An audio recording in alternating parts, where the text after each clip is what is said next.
listening to A Chatter of Fact. Again, these are conversations, not interviews. Say hi, guys. Hello. Hello. I'm flanked. I'm outnumbered and flanked by a couple of bloggers. This is going to be crazy. I want to get into blogcasting. By the way, blogcast might be the name of the episode, or blogpod. I like maybe blogpod pops more. You're a writer as well. You're both writers. I'm flanked by writers. Blogpod makes it sound more like whales or something. Like Blogpod?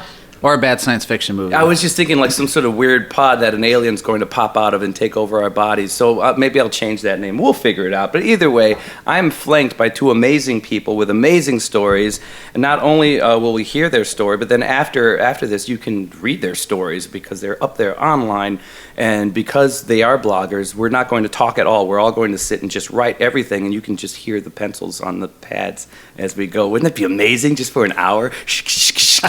So anyway, say hello to Don Martinez. Say hello to Allison Felus. They're also both friends of mine, so this is going to be extra tasty. But hi, guys. Hello. Hi. So say the names of your podcast, your blogs right now. Allison? My current blog is queenofpeaches.com. Oh, yeah. Of course it is. Don?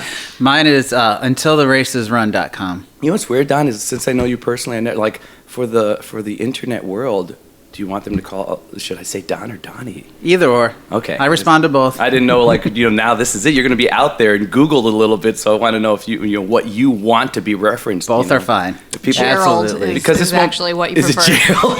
That was the secret. You just blew it. No, I wanted to know. This is weird because I can't imagine it's like being on a TV show where they run into you at 7-Eleven or something. Like, it's the guy. They're going to have to be like at a booth next to you in a restaurant. Wait, that voice. Well, actually, for a while, I did want to go use the other name, Donnie Watts, as I was blogging, but then when I registered the name, you had to use your real name to do it. So you had to? That's what they told me, yeah. Oh, wow. So Donnie Watts. So, people, this is, man, there's a rabbit hole involved with both of these guests. It's crazy. Donnie Watts, anybody that follows me on media outside of like the podcast world, any cool picture of me, any picture of me that makes me look cooler than I look, Don took it. Donnie Watts Photography. It's an amazing eye. Before you got into the writing thing, man, he's one of the best photographers I've ever worked with. And we were kind of coming up at the same time. Me as an original artist and you as a photographer, like simultaneously. Right. We were both learning how to do that publicly, But no, anyway, so if anybody sees Donnie Watts, that name is splashed over a lot of my pics, a lot of my best pics, because even the ones that are like 5 years old, I'll just keep regurgitating that stuff. And that is perfectly fine. Keep regurgitating. They're so good, man. And I mean, kudos to anybody else that's taken photos and sent me stuff. You guys are all doing great, but I don't know. It's just, and I'll still to this day text him or email him. It's okay, right? Like, I want to use this on a Reggie's show promo, and he's like, "Shut up, yes." But anyway, so Donnie, so you're a Renaissance man. You're both Renaissance people at that, because then you're in a band, Allison. I am in a band as well. Yeah. Are you writing the songs? I'm not. I mean, every once in a while, we do it collaboratively. I mean, I'll sort of like contribute lyrics here and there, like if we get stuck or if there's something. And there was like one where we had like a groove, and I was just singing sort of like nonsense lyrics, and then we really wanted to like record it just like on 4-track Tascam one day, like in our rehearsal space. Like recently on a 4-track Tascam? Yeah. Whoa. Oh, yeah. It's like still creaking along. Like it's on its last legs, and we're considering going digital. But my boyfriend is old school. My boyfriend's also the guitar player and the principal songwriter. You're recording entire stuff on that thing? Or we did, yeah. I have a blog post about it that we can post in the show notes. Yeah, do that, or whatever. I'm curious about that, Donnie. That's very much I think that's still like maybe playing a Walkman. Gotcha. No, you were asking me earlier about like CD release. Like we were hardcore considering tape release, just because it's like, screw it, why not? Like, is there a place to still make that? Yeah. I mean, they're more boutique, but if you go down to Wicker Park now, they have like a whole, like if you go to Reckless Records, they have like a whole section for like new release cassettes, like the hipster bands. It's like a thing for kids who, I don't know if they grew up with them or it's just like a fetishy thing, but now you can actually get like new releases on cassette tape. Because vinyl's super huge now. I read a report, though, that people don't actually listen to vinyl. Like, there was a thing that said it's so popular among sort of an age range, but it's like they're fetish objects. Like, people buy them, and they're like, vinyl, cool, you know, and they splash out the $30 for like the White Album or whatever, but then they just still listen to the download. Are you serious? I read it somewhere, again, like... I think it might be like still somebody that's like over 30 who loves truly putting it on the turntable. That's a whole other thing. Because everybody that I know that does that, do you know anybody that actually plays records still, Donnie? No, not at all. I'm telling you, like the people that I've yet to talk to anybody that's like under 35. So I don't know. It maybe they are just buying it for like wall decoration or just to say they. Oh, I do. I'll admit it. Have you bought any? That would be awesome. I do have some vinyls that they were cool picture discs. So yep, they're hanging up. Or really? I have them to go up on walls, or have had them up on walls. Yep. That's the only reason I buy them. Did you do like a frame thing? Like they're vinyl. Oh frames. yeah, of course. Oh, see, you do it up right because his place looks good and he's stylish. That's nuts to me though. So yeah, I'm wondering because I have all these songs ready. And I want to start recording sometime this year, and I can't tell if it's worth making a CD anymore. Or like even conceptually, the CD thing. Like what is the last? Have you guys bought a CD and listened to a CD lately? I still do. You Yeah. still do. Do you still like anything recent? Very rarely. It has to be hard. somebody I really like or I'm really impressed with. But yeah, usually it's just digital. It's tricky, And then I don't even digitally. Have you bought an entire CD? Oh yeah. Oh, you have. I'll buy the whole collection. If it's somebody I really like and it's an artist I respect, I'll do that. But the thing that I get frustrated with now is like CDs. You go out to Best Buy or wherever you buy the CDs from, and it's all this commercial crap that's out there. Everything. It's not actual like singer songwriter, really in depth kind of stuff. You know my music taste. It's a little left of center. So I'll go digital just because it's the ease of it. Or if it's an artist I really believe in and they're doing pledge music or something like that, I'll buy the actual physical copy. But you're one of the few people I know though that truly like you look for the theme and for the entire piece. You look at the CD as a whole piece. I don't know many people who are still doing that. That's kudos to you for like doing it right and giving it more substance, because a lot of people just don't do that. They're going track. I like the track. I'm going to buy the track. Well, and that's kind of where the music industry has pushed it to. It's no longer we're not putting together a whole product. It's can you put out a single that's going to sell X million copies, and then we're on to the next hot person. I heard. Well, that's cycling back around to the early days of music though, when it was just singles. This is what else it's cycling back to. This is crazy. I don't know if you guys have heard of Nile Rodgers, but he like wrote the music to, like We Are Family, but then he's also written the music to Get Lucky. So he's this old school guy that's still relevant and still doing stuff. And he was remembering a time before the Beatles. He said that all the artists just were artists. They were up there. They were the faces and the voices, and then there was a machine doing all the writing. And then the Beatles really, really, truly like pushed songwriters being the actual acts into the scene, and that became more of a norm across the board once the Beatles started doing it. And he said over the last 10 years, what he sees in the industry is now, even if they put their name on it, I can attest to this because somebody called me once. I had there's a 16-year-old female artist with a development deal that called me about a song I wrote called Every Little Thing, and I had to agree that if she used it on her CD, I would give her writing credit. So now even when a writer's on there, they're not really writing. Most of them, a lot of them. But it's so funny that the Beatles changed everything, and now Nile Rodgers was seeing how this is all flipping back, and he ran into another old school artist. I can't remember who it was, but he looked at him and just said, I think it was at like a Grammy show or something, and he said, man, it's like the Beatles were never even here now, because it's just swung back. We're seeing indie artists write their stuff, but like in the pop world, it's weird. It's back to it's a the machine. Yeah, it's back to the machine. Oh, welcome to Music Talk with the Bloggers and Podcaster. Anyway, so I want to get into this, and I want to get into like what the blogging means to you guys and all that good stuff. And then I really do want to get into, we're like similar people just on different islands. It's so weird. You guys are in a paddle boat and I'm in a rowboat, but we're both doing kind of the same thing conceptually. So I want to sort of A/B that as we move forward. But first, I want to just get into your blogs and why they're there. So I'm going to start with you, Allison, because you were mentioned as a great writer to me by my wife Janice, like years ago. I can't even remember what she showed me. Aw, Janice. It must have been like a decade ago. It was something. I can't remember if you were writing for a publication, but she showed me something. I was impressed and thought, oh, okay. But you were always witty and smart, because I met you at the Star Plaza Theater which is going to be torn down. That is so weird. The news blasting like a bomb across Northwest Indiana. It is. That's going to be weird, man. That was where I saw most of my live music. But yeah, I remember doing a Broadway review. People on the podcast have already talked about this show before, and you guys have met Charlie Blum. He's the one who threw it. But anyway, I remember walking in. I walked in much later than everybody else because I was on radio at the time and I couldn't do the rehearsals. I was on Danny Bonaducci's show on the loop, and I came way later in like past the midpoint of rehearsals, and I'm just catching up and meeting everybody.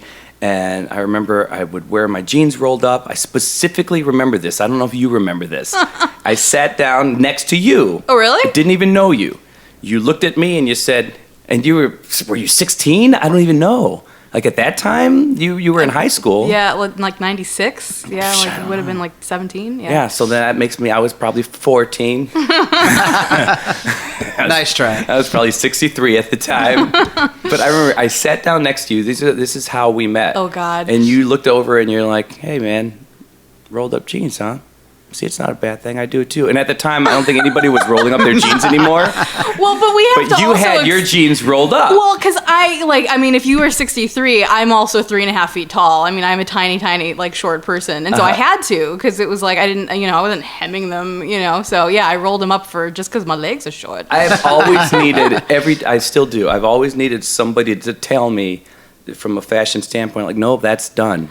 Stop that and move on to this now. That's why I gave up pants a couple years ago, which again, I have a You gave up pants? I gave up pants. I have a blog post. It was like, it's literally to this date, it is literally my most popular blog post about when I stopped wearing pants. Do you remember the title of the piece? It's called I wish I could remember. Now it's gonna like fly. Living that no pants life. That is the title of the blog post. Yeah.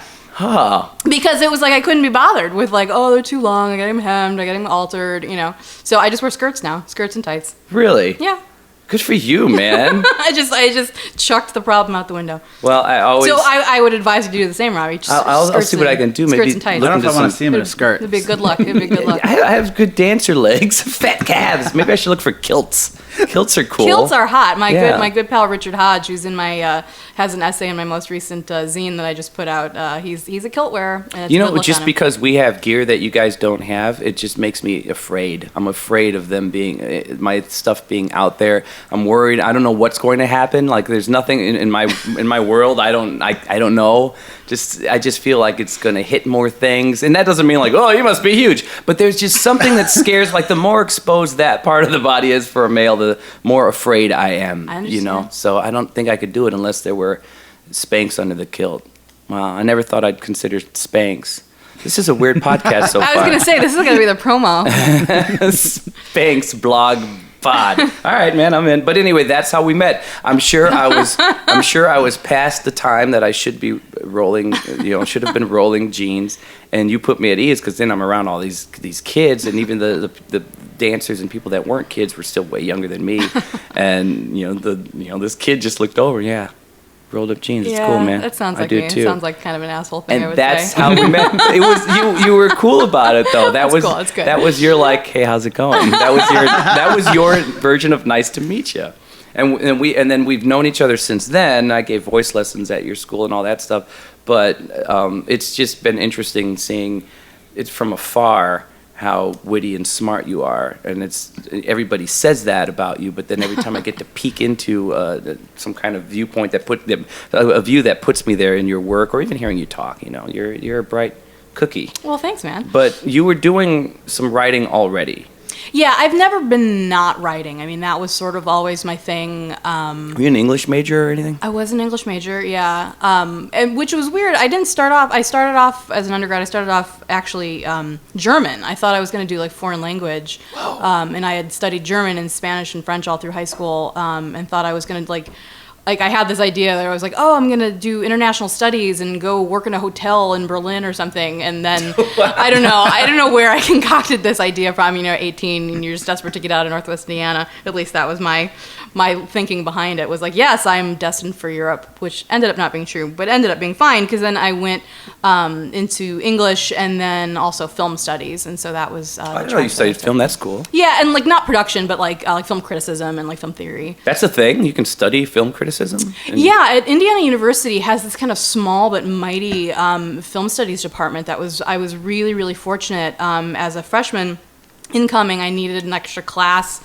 in liberal arts and took like a film 101 class. I had spent the previous summer, the summer between graduating high school and going to college, actually hanging out up here in Chicago a lot with a bunch of these writers. With Jemai Ozdemir, who was putting together this show at the Royal George Theater, and somehow... Was that the kind of almost Seinfeldish thing that he tried? The Seinfeldish thing that he was trying to do. Is he still writing or doing things in that world? He's writing and doing on Facebook in a genius way. Like, I am in awe of the way that Jemai uses Facebook, because he uses it to genuinely connect while still sort of like talking about his life, but then with that unique writer's funny comedian sensibility that he has, and just he's an expert maestro at social media. So wait, does he have product to sell? Is he on Facebook? He's an accountant. He just is living his life and has these adorable kids, but like somehow like out of his life creates these like beautiful like short posts on Facebook. I'm going to jump back into why you blog. I'm going to put on this fan. I'm sweating like a pig, by the way. I'm going to get into why you blog, but I'm going to throw a question to both of you guys. Like how successful is the Facebook world for you guys, like when it comes to the blog thing, as I turn on this high-powered fan over us? Yeah, I'm curious about that. I don't really use a lot of Facebook for it. Really, it's just to kind of put out when I put up new posts, but I don't really do an effort beyond my friends. Oh, yeah. So, I mean, I suppose I could, but I'm just kind of lazy in that regard. It is helpful for the people who know and love you, because that's how I find your stuff. When I see it on Facebook, then I click right on the link and I'm in. So I don't know. Do you use Facebook for your blog? I'm on Facebook reluctantly. Like I had done like MySpace and what was the other one? Friendster. When those I don't even know that one. Oh, Friendster back in the day, 2004 or whatever that was. And I'm a Zen meditator, and I remember being at the temple and meditating one morning and just being like, I have to go home and cancel all my social media. It was like I just couldn't deal with it anymore. But then sort of like belatedly I got into Facebook. And so, yeah, Facebook is good, for exactly what you said, like, letting friends know when stuff has been posted.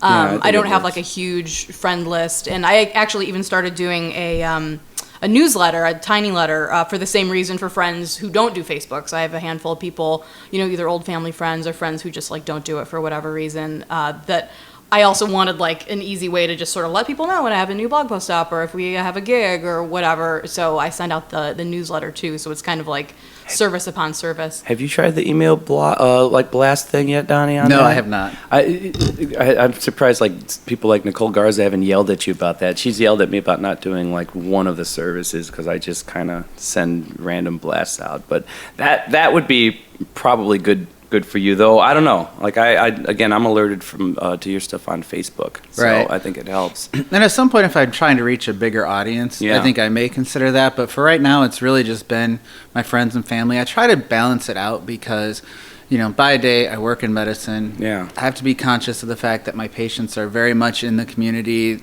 can find stuff on me. So I'm careful because they'll Google me. And some of the topics I write about, are a little questionable in content that I might not necessarily want every patient seeing. So I try to be aware. So I don't really want it to get too huge, but I like at the same time knowing that some people get it. This fascinates me because you're kind of on the opposite spectrum of maybe what most bloggers are doing, where you're not thinking of everybody reading your stuff. I would have thought normally a lot of people put it out there and I like the fact that podcasting and blogging, I think a lot of people do it it's almost therapeutic, Well, and that's how mine started. And then I started realizing that people were connecting with the story. And even if they weren't going through the same journey that I was, that they were taking elements of it and recognizing it in themselves and applying it to their lives. And I heard a lot of different feedback. either through comments or emails or, just people sending me messages on Facebook. Hey, I really enjoyed the last post. You really hit a lot of things that I've been going through. Because you thematically kind of worked toward this getting through life kind of vibe, you're at a place where you could almost tie yours together. Tell everybody the name of your podcast again, or I'm going to keep saying podcast, guys. Tell everybody the name of your blog again. The name of my blog is Until the Races Run. Yours is built so that you could probably put it together and eventually publish or try to. At some point, I actually have thought about doing. Thematically speaking, there's a tie that binds where you might want to do that. Actually, your stuff's Allison so freaking clever that you could probably do the same thing, just in different ways. God, okay, so I'm gonna backpedal and get back into story by story here. So, what ultimately got you to the blogging place? Because would this be what you've had a few? Maybe your third, or this is like my second one. Second, my second okay. big one. Yeah. So I owe my blogging life to my good friend from college, Brendan Bushman, who I went to Indiana University with, and he's a brilliant oboe player, but also this really gifted web and design person. And so the summer between my junior and senior year in college, I took an internship. Well, I was studying abroad in London, and while I was there, I happened to sort of like fall into this internship. And through that internship, the people who ran this like sort of public events and lectures series in London, they were also starting up a new website, and so this would have been like 2000, so it was still in sort of early web days, and they were like very graciously let me write some film reviews, because it was still sort of in the time when release dates, like things would come out in the States before they came out in the UK, and so I was sort of like de facto, like, sneak previewing, movies that, Sure. Mainstream things that would eventually come out over there. But because I was able to see them here, it was like promo before they came out over there. And so I was doing that, and it was great, and I was having a good time with it. But, I was being heavily edited, which I should have been because I was like 21 or whatever, and didn't know as much as I thought I did. Wait, but this was technically a blog, but not yet. This was a website that I Okay. was writing for, this kind of web magazine based in London. As a 21-year-old, yeah, was it weird to be, or whatever age old, you yeah. were, but still diving into that in a fairly new time, and it's a new experience? Was getting edited weird at first? Were you kind of, nobody's touching my stuff, this is who I am kind of thing? Or kinda, because I was like, at that time I was really into Dave Eggers. Like I had just read like A Heartbreaking Work of Staggering Genius for the first time, and it blew my mind. Like I loved it so much, and his writing was so singular and so energetic, and it so had that sort of like late 90s, early 2000s kind of pop culture-y fluidity that I sort of was like, yes, that's exactly what I'm doing. I'm very pop culture fluid, kind of zingy writing style. And, which is fine, but it's also like lucidity and readability and approachability, also important. So Yeah. there was this sense that I was like, man, they wouldn't edit Dave Eggers, but it's like, I'm not Dave Eggers, So it was, it was humbling, for better or worse, like I've always been just sort of like, okay, I'm just going to jump in, like big puppy dog kind of personality, where it's like, well, I'm going to see how this works. I mean, it's like me saying to you, like, it's cool your pants are rolled up, man. It's like, that's just my personality, just like instant sense of familiarity and rapport with people. And so I even approached the writing like that, where I was like, sure, yeah, I'll write for you. How long did it take to not get brushed the wrong way when they would edit, though? Did it take a while for you to get used to that, or did you ever like kind of get to a happy place where okay, I get it, I should, Yeah, a little bit, but it was also sort of like I was at that time still sort of like looking for like a regular job. Like I had just graduated and was still was in transition from living in Northwest Indiana to moving to Chicago, and so I think I ultimately, like, I wanted to be writing more, and so I would. It got to the point where I was getting nervous about being edited because, I wanted to be smart enough and clever and say all the interesting things. And that was sort of like constipating my process a little bit, where I was kind of like getting too self-conscious and sort of wanting to like outwit like what I would think that my editors would want my pieces to read like, which was, working against me just because then I was sort of hitting some writer's block and was having trouble completing things. You're not serving the piece as well. And not serving the pieces either, So anyway, reeling this all back to my good friend Brendan, and he said to me, he's like, why don't you start a blog? And so this was like 2003, 2004 at this point, and he said, I'll program you one. He said, but until I can program you one, and he reserved a URL for me and everything.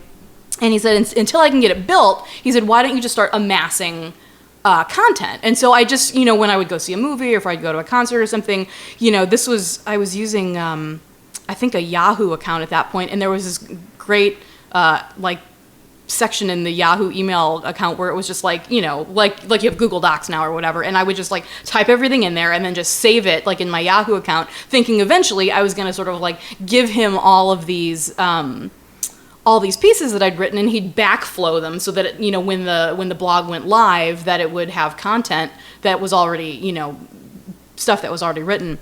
And then I eventually just got bored of waiting, and I started a blogger account, and so that was the genesis of Wrestling Entropy, my first blog. So you were still writing sort of formally while waltzed blogging? Yeah, a little bit, and then that sort of tapered off. I had tried to write for Pop Matters. I put a couple pieces up for them. I wrote an obit for Mr. Rogers when he died. Oh man, you have to send me that. Yeah, hopefully it's still active. I find hope it's that somewhere. The internet Wayback Machine. Make me cry right now.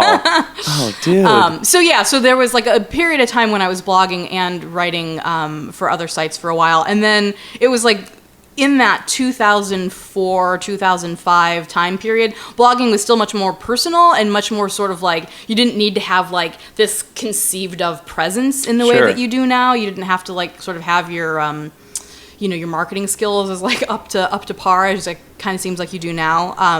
And so I was writing much more freely and personally and sort of very opinionatedly, and some of that also might have just had to do with being in my early mid-20s at that point still, and having that sort of youthful confidence that what I have to say is plated in gold. Were you ever angry? Because this is really interesting. This is where I can't wait to jump back to you then, because you jumped into this kind of later in life. You didn't do it when you were 21, because one of the best writers I know personally is my brother Paul.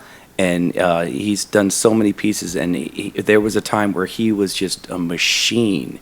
He was writing scripts, he was writing poems, he was writing novels, he was writing graphic novels. He wrote a graphic novel that I still think, Paul, if you're listening, work on the graphic novel, get that thing pushed, where I was not doing him a favor anymore. I was turning the page and asking him for more, hurry, get to the next one, But I remember a point in his early 20s, because I went through the same thing, probably around the same age, I always say you're the angry young man right now, because at some point, as creative as anybody can be, when you're all full of piss and vinegar during that time, but also sometimes it's just an easier place to go, and it just helps you open up, and there's just, I don't know, it seems like there are more creative doors, there are more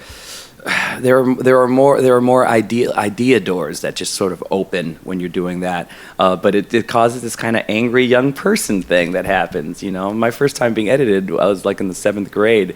I wrote I was the editorial writer for my school newspaper, and I remember the head of the newspaper being the 7th grade teacher, one of the teachers, saying, "You can't say what the principal did was stupid. You can't." And that was my first time getting edited. And I remember being a 7th grader, "Hey, wait a minute, this is what I believe," But there's something. So there was something to that, kind of the angry young person, just full of zeal, and not that you were dark, because I never picture you as goth or anything like that. No. But there's just that thing, and here I am, and I'm screaming, and hear me, kind of thing. And I always sort of, I was never. The current blog that I have is much more personal and much more sort of what I'm going through in my life and personal experiences and my emotions and stuff. But when I started, it was actually, the live journal thing was happening, and I totally missed that boat. I wasn't into sort of the confessional blogging. I didn't really talk about my personal life. So what at were all. you doing? I was doing film reviews. Okay. Because I still conceived of this as sort of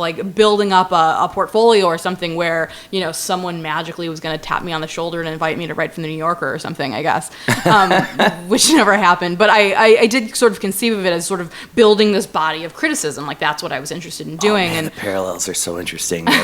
Seeing here. So I mean, I was angry in the sense that I was saying like, no, stylistically, like this choice was wrong, and this like aesthetically, like I don't agree with, you know. So that's like that's where the anger was. What are you doing, Tim Burton? You were like, don't get me started on Tim Burton. Yeah. Oh, wow. I just hit a nerve right there.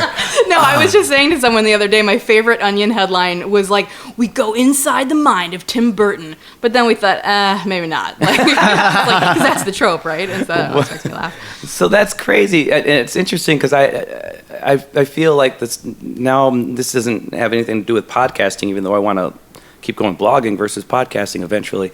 But as a songwriter, I used to write for the hit. I used to write for myself, but by the time I got to where I really felt like I knew what I was doing with this CD I wrote for the band Timepiece, which I actually love that CD. I love that CD. But in the back of my mind, I would conceptually think, well, this will go today. This would go today, Whereas then when I wrote the last thing that I wrote, the thing called Voice Prints, I just didn't give a shit. I did, But it's interesting going from one place to the other, where you're thinking about the career and what can boost, and then you're thinking of just yourself and self-serving, So then this is going to be great, because then I'm going to bounce back to you, Donnie. What eventually got you to the current blog you're on right now? And tell everybody again, we're going to repeat your blog titles like 15 times every 10 minutes. So what's it called again? The old one was Wrestling Entropy, and that's still online. If you Google that, it'll still come up with all my archives and some of the. It's still up. It's still up, yeah. Oh, nice. I never took it down. I in addition to the blogging and the music making, I'm also a psychic and clairvoyant. And so, wait, what? Yeah. I went through clairvoyant training. Donnie, we're gonna totally have her like read our feet or whatever she does. I'm gonna get tea leaves and tarot cards before the episode's over on our break. And I'll get witchy on you guys. It's all good. Oh no! Oh man! All right. But I was going through the training program here in Chicago at a wonderful school called Envision, which is still around, and you can Google it and look it up and go study there, because there you do amazing work. What kind of school is Envision? They call it Envision, a school for psychics. I mean, it's holy shit! Really? Full on what they do. Yeah. Oh my gosh. They used to be on Clark, and I think they're in the process of closing that office down, and they've got like a new space in River North that I haven't been to yet. But yeah, you do healing work, you do psychic reading work. Healing work, as in like healing people with your mind, kind of thing? Yeah, like aura healing. Donnie, I like knew working nothing with the about energy. this. I didn't know that we were in for any of this. It's akin to Reiki, like if you've to what? Reiki. Oh, Reiki healing. Yeah. So I heard raking at first. And I thought, well, that. Raking also is very healing if you're moving your body. In the fair enough. Fall. The leaf blower of the soul. We are Mexican. We appreciate good yard work. You went there. I went there. You totally went there. So, all right, well, yeah, we can landscape our minds, Donnie. Yeah, man, I'm in. Oh my God. Well, so where's the bridge between that and the current blog? Yeah. So what happened was that I was deep into my psychic work, and I was just that mode that I'd been in of like concert reviews, movie reviews, wasn't like emotionally or intellectually satisfying to me anymore. It felt like it started to feel very rote, in terms of sort of being just kind of like blah, and so I shut it down. Because I'd been sort of only blogging like once a month. I would do these huge roundup posts that were sort of exhausting to me. And again, like if you Google that old blog, the last post up there was like, we've all been feeling it. I'm just not. It's not you. It's me. I'm just not into this anymore. And so I wasn't blogging for a couple years there. You broke up with your blog. I broke up with That's blog awesome. and all my readers. I love that. That's I kind of cool. just need some time for me, which was not untrue. I mean, it was sort of like I was sort of going through this personal metamorphosis. And then a couple years after that of just straight up not writing, I barely journaled. I didn't write anything publicly. I was like, okay, this is a part of my life that needs to come back to the fore. And so I think it was like right at the end of I can't remember if it was the end of 2012 or end of 2013, that my boyfriend, who's a brilliant writer, and his first book is coming out imminently before the end of the year, and also has a blog and is an academic, and so he does more sort of like writes for journals and stuff like that. Can we throw his book title out there? Yeah, Captain Marvel and the Art of Nostalgia, written by Brian Cremens, forthcoming. Yeah, hopefully, I think before the end of the year. Production is still on track. Good for him, man. Maybe I'll get him on here. Yeah, you should. Yeah, because you guys could talk comics. Like it'd be. He's a comic book guy. He's a comic book guy. He teaches comics up at Harper College. He what? I know. It's a job track. It's amazing, right? Oh my God! I'm so comic book aroused right now. He teaches comic books. Well, and that's a thing. I gotta give a shout out to my pal Gene Cannonberg. Who's Gene Cannonberg? Gene Cannonberg. He writes. I forget the name of his blog, but it's all comics related links. Like I fell into this wormhole of like Chicago comic scene, like through Brian, where now I know all these like brilliant comic scholars and then also comic scholars. Oh, I gotta meet your guy. No, you gotta quit talking about him. I'm about to throw the both of you out and call him. Yeah. You should. No, but so anyway. So he was very encouraging. Like he we'd played in a band together before we started dating, and knew about my writing, and we talk a lot about writing. I mean, both being writers, and so he was just like, you should start a blog. You should start a blog. You should start a blog again. And finally, I pulled the trigger, and that's when I started queenofpeaches.com. So wait a minute. When you were when he helped to kind of prod you, and you wanted to do it, what were the reasons, like internally, mentally, emotionally? Why did you want to jump into it? It's just their writing needs to happen. It's one of those things, I mean, like, it's like the biggest cliche of all time, where it's like, I couldn't not write. But it was kind of true. It was like, I really, for whatever reason, the way that my brain works, I really, I mean, Robby, you've known me since I was 17. I'm very verbal. It's like, I will talk to you forever, and part of that verbalness is not just verbal communication between people, but also written communication. And I'd always written, as a kid and throughout high school, and that's just like where I'm calibrated. And so it was that sense of wanting to talk about my dad who had passed away and sort of talk about like the legacy that he left behind, like for me in my life, like as a musician, and wanting to sort of like think through that, and then think through wanting to pivot more into, like I said, the emotional qualities of exploring what I was going through and what I was interested in a different way that wasn't about other people's art. Like I remember one time Angie Lowe from the Lake Central Theater Guild had said to me, I think I was still in college at that point, and I'd said something about wanting to be a film critic, and like that's what I wanted to do. And she sort of said, well, why do you want to write about other people's art? Like you should just make your own art. Oh, wow. And I took it badly, like in the moment when she said that, and I was like, well, film criticism is very creative, and there's a whole, James Agee and whatever, Yeah, and so I got into this whole, like, on my high horse. I don't remember how much I expressed it to her in that moment, but I was thinking, like, well, film criticism can be very creative when you're taking other people's whatever.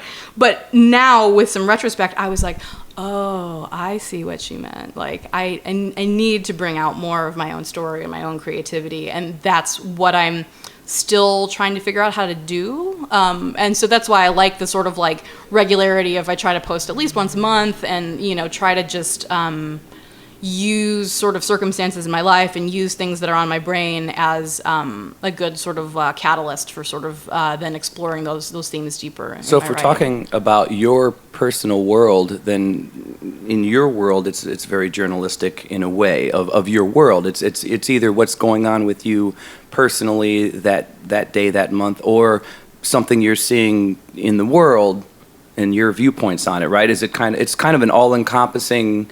And a lot of memory work, too. And a little memory work, what do you mean by that? Yeah, I mean, it was just, like I said, talking about my dad who passed away at the end of 2012, and sort of, he was a musician in Northwest Indiana, for my whole childhood. And so just, like, thinking about sort of, like, what did it mean to grow up in the house with him, and what does it mean now that he's gone, and sort of other things. And, I just wrote a couple months ago about, like, my love of road trips, which that is a whole, I have zillions of road trip stories, but the genesis of that is sort of like the childhood road trips that we would take, like in his big brown boxy van that he needed to have his gear in, because he was, schlepping gear to shows and stuff. So there's always, I never want it to be navel gazing in the sense of like, it's just about my preciousness. I try to make a sense of expansiveness where other people can appreciate what I'm talking about, but really having it grounded in, the self-expressiveness. Well, what's great is that you have a lot of ideas about a lot of different things, and don't we all? So does everyone. But you happen to be creative, because I know a lot of people that have great ideas. No, let's not say great ideas. Just a lot of thoughts about different things, whether it's what they ate, whether it's about their aunt who passed away, whether it's something like that.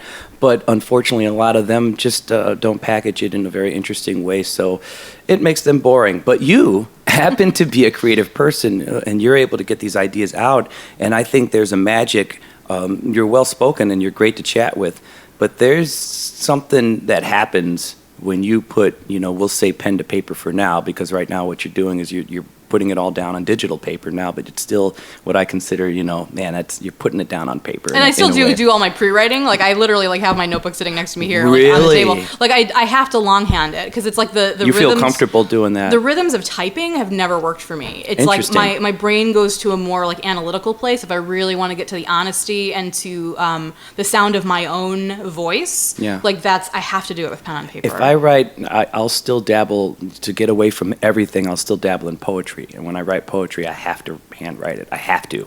I don't know why. And then, anything, I'm getting better at typing, like scripts and stuff like that I can do.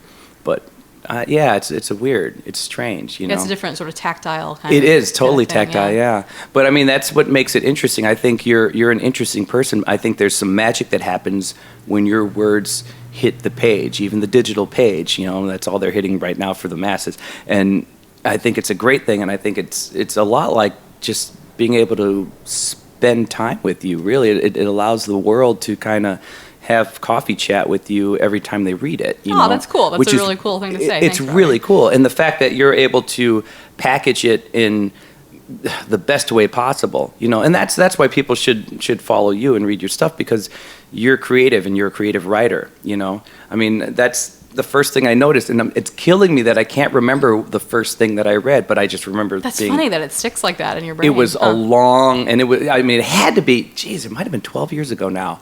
I mean, that would have been about when I was starting the blog. So, okay. I mean, if Janice and I were connected online, I don't know if she would have seen something on the blog. I don't know, because she's the one who movie review. And then she's also the one that brought you up for the podcast, because she's still doing it, and I always remember that. Thanks, Janice. But that is this is why you guys are here together. This is great, because now we're going to get into the other ways that it serves you and how it's therapeutic. But I love the fact that you honed the craft, and this was a craft, but it was also a passion, being the writing, and now it's sort of transcended that, whether it's working towards something professional or not. What any goals you had for it, it's sort of transcended that into this kind of higher force for you now. You're doing this bigger thing, but it all stemmed from the love of writing and the craft. You wanted to be a writer, you are a writer, and now you're being able to use it in the most casual and personal of ways. And I like that, I mean, that's what I'm reading anyway. I mean, that's...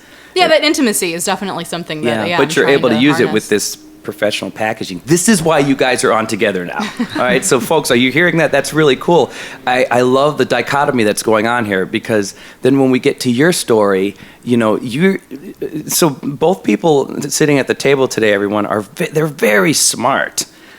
Donnie, I stood up in his wedding. I didn't realize how smart he was until everyone starts talking about how smart and accomplished you were at your wedding. I thought, wow, he's really smart. Well, you're in the medical field. And as long as I've known you, you can accidentally just become, therapeutic in your own just ideas and thoughts. And I just think you're such a kind soul, and your kindness meshes with an intelligence, and a common sense, which is weird, because I go drinking with you, and I feel like when we drink together, there's no sense at all in it. But then when you gotta have some relief sometimes. That's all. But this is intriguing to me, because whereas it's just two completely different worlds, and you guys are two different sides of the exact same coin, because you're able to package your writing, and it's beautifully written stuff. It really is. You're a good writer. But it's funny that did you ever dabble in writing before the blog? Oh yeah, I mean, I've been a closet writer for years. I did not know this. Yeah, I mean, it's always been, the problem was I never was able to find my own voice. Okay. I mean, in high school, I loved writing. I mean, I can remember writing papers, and I mean, I would get like near perfect scores, and the teachers were blown away by some of the stuff that I would write and the feedback from them. But the problem was it was always, okay, write this in the style of Edgar Allan Poe. Write your story in the style of Chaucer. Write like all these great writers, and I was able to synthesize my own stories and come up with these great stories in their style, but I could never find my own way. Interesting. And then, going through high school and, going through the whole coming out process, I didn't think anybody wanted to hear my story. But, I had started college, actually, and I took an English composition, which was required for, all freshmen to take. And I had this teacher, and I'm still in contact with her. Her name was Linnea Crowther. She's on my Facebook page. She's awesome. I love her to death. Nothing but good memories. And she really encouraged me to start writing. We had to keep a journal, which when I first walked into her class, I'm like, oh, Jesus Christ, are you serious? I'm like, are we 3 here? But it actually ended up being one of the most therapeutic and most amazing ways for me to start writing, because I just learned to just write whatever I wanted to write. And, she gave us a list of topics. Pick some topics, write about them. Pick your own topics, write about them. And it was just this great way for me to put my words out there. It was very judgment-free. It was very encouraging for me. So I kind of started finding my voice then. And then I kind of stopped, but I actually started. It was very odd. Like, I couldn't write all this stuff, but then I started sharing my personal story about coming out and what it meant to be gay on a college campus. In the journal you started sharing? No, I actually started sharing this in person with people. Like, I went to classes. And this is the late 90s, so it was not the cool thing to do at this time. Yeah. I mean, there was a lot of animosity we had at the time. I mean, we had people straight up, I'm going to pray for you, you're going to hell. I mean, the whole gambit. Oh, it was ridiculous. I mean, there were days we were actually nervous walking out of some of these classes because we didn't know what kind of idiots we were going to have to deal with. Oh, wow. I mean, and it was, I couldn't write this, but I could talk about it. And it was very odd. And then as I went through college, I started writing more, but I never shared it. I just didn't have the confidence to share my writing with everybody. And I got into social work, and I started working at an HIV clinic, and I did a lot of street outreach work, and writing was my therapy. Because let me tell you, at 21 years old, being a social worker, dealing with HIV, seeing all these god-awful situations people were in, that was my way to unwind. Because I worked street outreach, so I was getting home at 2 a.m. None of my friends were up. I had no outlet, nothing, no way to handle myself. You were 21? Yeah. What percentage was basically tragic of the people you were... Well, with street outreach, a lot of it is because we're going into the high-risk areas. So we're going into bars where people are, putting themselves at risk. And plus we're dealing with college-age kids. There's a lot, and again, this was the late 90s, early 2000s. There was a lot of self-hatred at that time. There was a lot of issues where friends and family were rejecting these people as they were coming out, and they were engaging in high-risk behavior because they felt like they were never going to be loved. I mean, to look back at it now, it's hard to explain because people, unless you were actually in there, you didn't kind of understand how that felt at the time. There were people that were homeless, just trying to, literally making $5. I mean, one guy was so hungry, we had a bag of chips in the car, and he was offering to do all kinds of crazy things to me and my work buddy, because we worked in pairs. He was offering to do all kinds of crazy things for the bag of chips. What did you study? What was your... Social work. That was my first degree. Okay. Jeez. So, that became my therapy because you would just see so many horrible things. I mean, you would see these kids that were just lost and rejected by their parents, rejected by society, and just they didn't believe in themselves enough to protect themselves. Can I ask, because social work is such an interesting field. Oh, absolutely. What made you jump into that? Actually, I'd always wanted to be in medicine and just kind of got sidetracked, and I really just fell into social work. I liked the element of helping people. I liked understanding my community and how things played into that. And, at the time it was, I guess the naive notion that I could save the world, and then it was like, I loved it, but I just realized at 21 years old, I'm like, this is not for me. This makes so much sense now. So I know Donnie personally, folks, and anytime we can talk, you talk to people as friends. And if I've had hardship, I've talked to Donnie, and your advice has always been so good, and your from a cognitive standpoint and from an emotional standpoint, it's always been almost too good. And I always thought, man, like I'd like to believe I'm a pretty good friend. I'm not this good. In fact, most of my friends are really good with helping me out if I'm down. Nobody's this good. So, you cheated the entire time. I was dealing with a ringer. It's like we went playing pool and you're ting, ting, ting. You're totally, I was dealing, and that's why you're so damn good. You're a professional. Well, no, I mean, it was just, it's just life experience, and saw a lot of, pardon the language, fucked up shit. Yeah. I mean, there was a lot of stuff that I saw growing through social work, and, like I said, writing was my therapy for the longest time, but I just didn't have the confidence to share it with anybody, so nobody ever saw what I did. And I mean, some of it was happy, some of it was dark, some of it was angry. There was a lot of angry. I had some very dark years during the early 20s. There you go. Oh, yeah, there was some pissed off young man. And then I actually went back to grad school about age 25, and then I kind of let writing go to the wayside because I was constantly writing papers. I was constantly doing this, and the last thing I wanted to do in my free time was write anything else. I'm just like, I'm over this. It's another stinking paper I got to write. It's another, 2-page summary, whatever. So I just didn't write for the longest time, and then started practicing, started doing the photography thing, and then kind of just got into, my job full throttle, and writing just became a second thought. And actually, the first time I wrote in years was when our friend passed away, Christy. So, and you saw a lot of that reading, or the stuff that came out from there. And that was probably kind of what helped me jump back into the writing realm. Was I just suddenly remembered, okay, this is therapeutic. This is enjoyable. This is, something that helps a lot of people. It wasn't just me that was helping, because all of us were going through this at the time.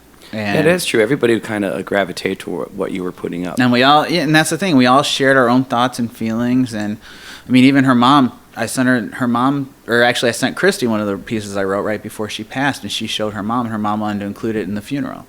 Props to Christy Lynch, folks. Absolutely. Yeah, she's a friend of mine and Donnie's, and a lot of people in the local music scene. And she ended up working marketing for the company that I work for, and was just the fucking bee's knees, man. Just the most positive person I'd ever met. Always. And was there. It's one of those. She was one of the people that you meet in life where she's always there in a good way, and you almost don't realize what you have till it's gone. Like I didn't realize. I realized it when it was happening. Like wow, she's my most.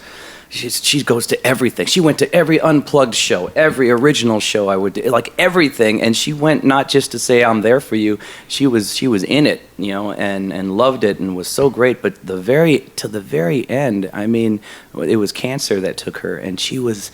I mean, it took her. By the end, she was.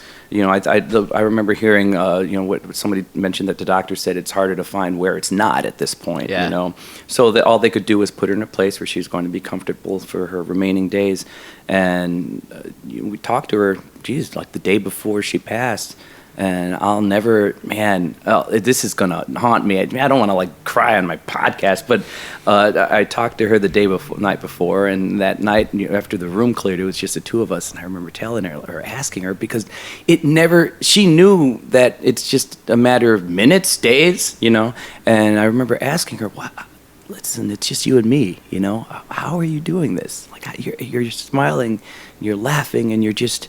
it's the end is coming. And she just said, what else am I supposed to do? So she was positive till the very, very end. And my only regret in life is I told her, I'm going to come over tomorrow. I'm going to bring all the gear to you. You're in this world and you're such a bright spirit. I'm going to get your story and I'm going to tell you, you're going to have a podcast, and that day that I was going to come over was the day she passed. Oh, that'll always haunt me. Like, I should have done it just the day before or something, But it was just a beautiful spirit. But yeah, that's interesting. So the that's loss kind of our dear friend is that was maybe the first gateway to your blog then? That's exactly where it started, yeah. Wow. So it was like I started writing again, which I hadn't done for years, and I just felt so fucking good. I mean, it was just like out there, and people responded to it, and people appreciated it. Because it was beautiful. It wasn't just about our friend. It was the stuff he was throwing down was beautifully worded. It was well crafted, but obviously incredibly emotional at the same time. And you're really good, Well, and thank you. I appreciate that. Yeah, no.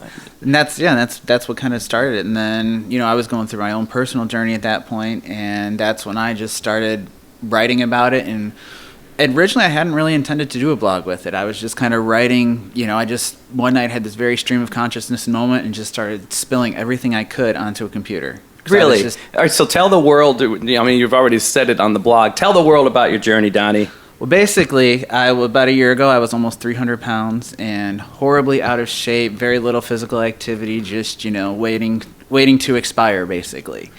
And, and actually, again, God bless Christy, watching her in her hospital bed and talking to her the last time I saw her just kind of gave me a good kick in the ass and said, I've got the one thing that she didn't have, which was my health at that time. Wow. Barely, but it was there. And, she would have given anything to have been in the position that I was. And I just realized, I'm wasting my life away. So I started I just got frustrated. I got tired of being where I was at and just had this whole life-altering experience. I started eating better, became active, have totally changed the things that I do in life. And, it's been amazing. And I just, one night was just feeling all sorts of ways and just kind of started spewing it all out and wrote it down. I never intended to share it with anybody. I was just, okay, I'm writing this for me.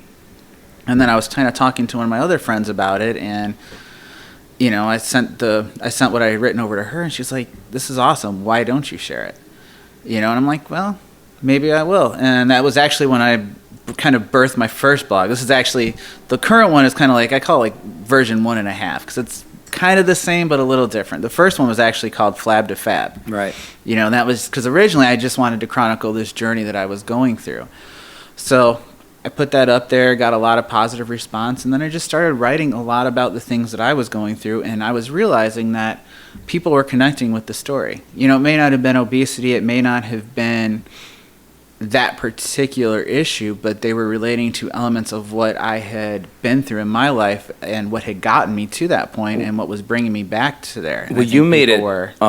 This is interesting. What he does when he writes, it's probably unintentional, but he's writing about his specific journey, but he slaps this sort of universal mindset on it to where it's not just this particular thing that's bringing Donnie down. It's something's bringing me down. How do I get up from it? So it's really easy to read it and then suddenly feel like, well, maybe I have a different problem. It's not this exact problem, but oh, wait, that's a good answer. Or I just can relate to these emotions. It's very interesting.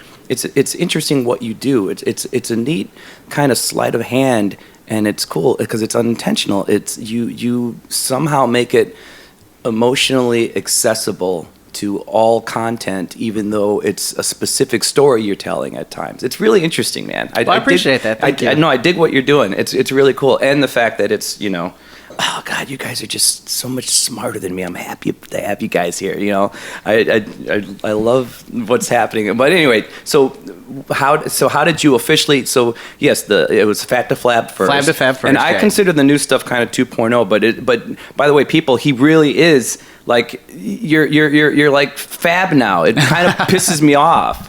I feel like I'm starting to slowly grow chins and love handles as whatever you're throwing out. I feel like maybe you're mailing them to me and I'm eating them because you're all lean now. And he went from whatever he was, just because we're friends. I know this. You hit the gym, and now he's instructing the spin classes and stuff, right? Oh yeah. So I mean, it's the whole journey has been amazing, and it's just been awesome. Yeah. So then, how did you?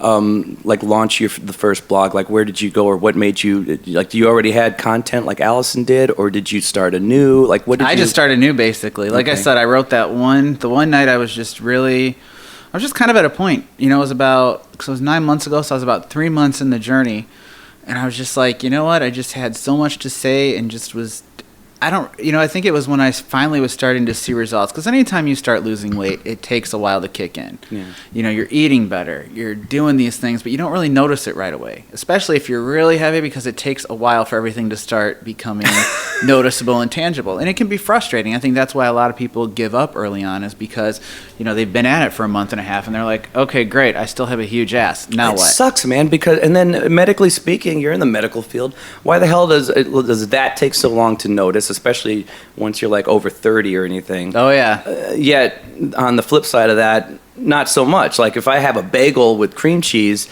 5 minutes later, I'm wearing it. It's oh, there it is. It's right there. It's food, baby. I see it. It's total food baby. Total food baby. My belly button was an innie. Now it's an outie because I had 2 bagels. It's so weird, right?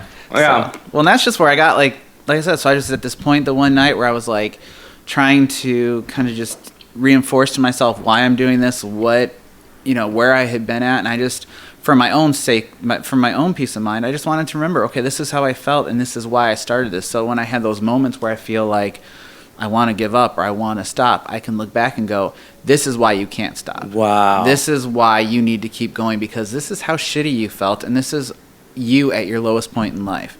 And I don't mean lowest point emotionally. I have a great family. I'm married. Life is awesome. So I don't mean anything in that regard, but it was Kevin. Exactly. Hi, Kevin. I'm throwing shout outs to his hubs. But I was at that point where I was just like, physically, I felt like shit. Yeah. It's like I'd walk into work and I'm like, oh, geez, this parking lot is really long and I'm going to be out of breath by the time I make it into the building. Or it's like, shit, it's 90 degrees out. I'm going to look disgusting by the time I get in there, as I'm waddling my large ass across the parking lot. And these, initially I couldn't even talk about this stuff, but now I can and kind of chuckle about it. Yeah. But these were actual thoughts I were having, and this is why I started that, was just to remind myself, okay, look, this is where you've been, and let's keep it going, because you got to get to this other point that you have. So then what made you, because now the flab's all freaking gone, what made you obviously loved the blogging thing, so you wanted to stay with it, and then what made you decide to switch it up? Yeah. Well, I guess content. I do love it. That's the first thing, was I love it. I wanted to keep it going. But you want to be really interesting? Get fat again and go fab to flab. No. All right. No. It would be fun, but no. I'm just throwing it out there. We'll go to a pizza place right now, Don. Hell yeah. No, we got the cookie sitting right here. Thanks for that, by the way. Yeah, you guys are, by the way, I got, I feel like Allison and I we might be able to bond. You like sweets, Oh, I have the worst sweet tooth. So there it is. So bad. I feel like we could bond there, but then I felt weird with your story. I'm like, oh, he's got such a beautiful story. I'm going to put cookies in front of his face. Eat them. But I think the reason I changed ultimately to Until the Races Run was, which inspired by a song actually, and it was, I actually saw this performer live, and this is the first time I truly understood what these words were, and it was just about how, for every second in life you got to push through no matter what's going on. Yeah. And it actually, to bring Christy up again, this was I heard this song performed, and it resonated with me, and she was the first thing I thought of, because like you had mentioned, and up until that last day, that last minute, she was herself. She pushed through and she gave it all that she had, even when she knew it was hopeless, even when she knew that everything was at the end, she was still pushing. And it really inspired me and made me realize that, no matter where I go in life, I have to keep pushing. I can't get stagnant and stay where I'm at. And I also came to realize, as I was blogging and writing all this stuff, I have been writing so much about learning to love myself and learning, to appreciate myself and learning to appreciate where I was at in the moment, that Flab to Fab kind of, I don't know, it seemed kind of hypocritical to write a blog about tying my fab side into my flab side. It just seemed like, dude, you're sitting here talking about all this self-acceptance, and yet you're still tying your feeling of self-worth to your body type. Yeah. Like, what the fuck? Now that you've slimmed down, right, you're just like a few shades away from it just being boasting. Right, exactly. Look at me now. You could have easily changed it to look at me now. I thought about that, but it costs way too much money to get that domain. Fair enough. But all right, we're going to take the 1 second pause, because now we're going to get into the reason you guys are doing it, and then we're going to just start comparing like blogging and podcasting notes now that everybody knows your stories. So 1 second pause. Be back in an eye blink. Boom, just like that, we're back. So it's an eye blink for the listeners, but it's like 10 solid minutes for us to whatever, play catch or make my coffee again. So now that we have the stories out, once again, repeat your, Allison, tell everybody the name of your current blog. I am at queenofpeaches.com. Man, that name, it makes me want to pat somebody's buns. Is it wrong? No, but I'll tell you the reason behind the name. Like, no one ever asks, like, oh, what does that mean? But it's like a stupid name. It doesn't mean anything. Because I was on the train once going to Midway, and there was an ad for the Queen of Peace High School. And their website sort of like for, apply here if your kid is of high school age or whatever. But I read it so fast that queenofpeachhs.com looked like Queen of Peaches to me. And I was like, interesting. I'll remember that for future reference. And then that's what became the blog name. Oh, okay. That kind of works. Sorry. In some ways, it kind of makes me feel like it's talking about a well-shaped tush, but... That too. All right. I just think of the singer Peaches. Peaches? Oh, Peaches too, yeah. Wait, yeah. Oh, wow. See, you don't know her? I'm too old. I'm thinking of Peaches and Herb. Oh, no. Reunited. No, all right. Oh, no. She's disturbing. She's nasty. She's yeah. great, yeah. Whoa, all right. So then tell everyone the name of your current blog. UntilTheRacesRun.com. Man, both are very interesting titles. So here's what I want to get into first, because now I just want to get into why we're doing this and compare notes, because it's fun and it's great because you guys are good at the craft, but then there's an emotional tie-in and there's a therapeutic satisfaction that comes from it, you know. But first, let's get into the technical end of it. So Allison, where did you? Because I've never blogged.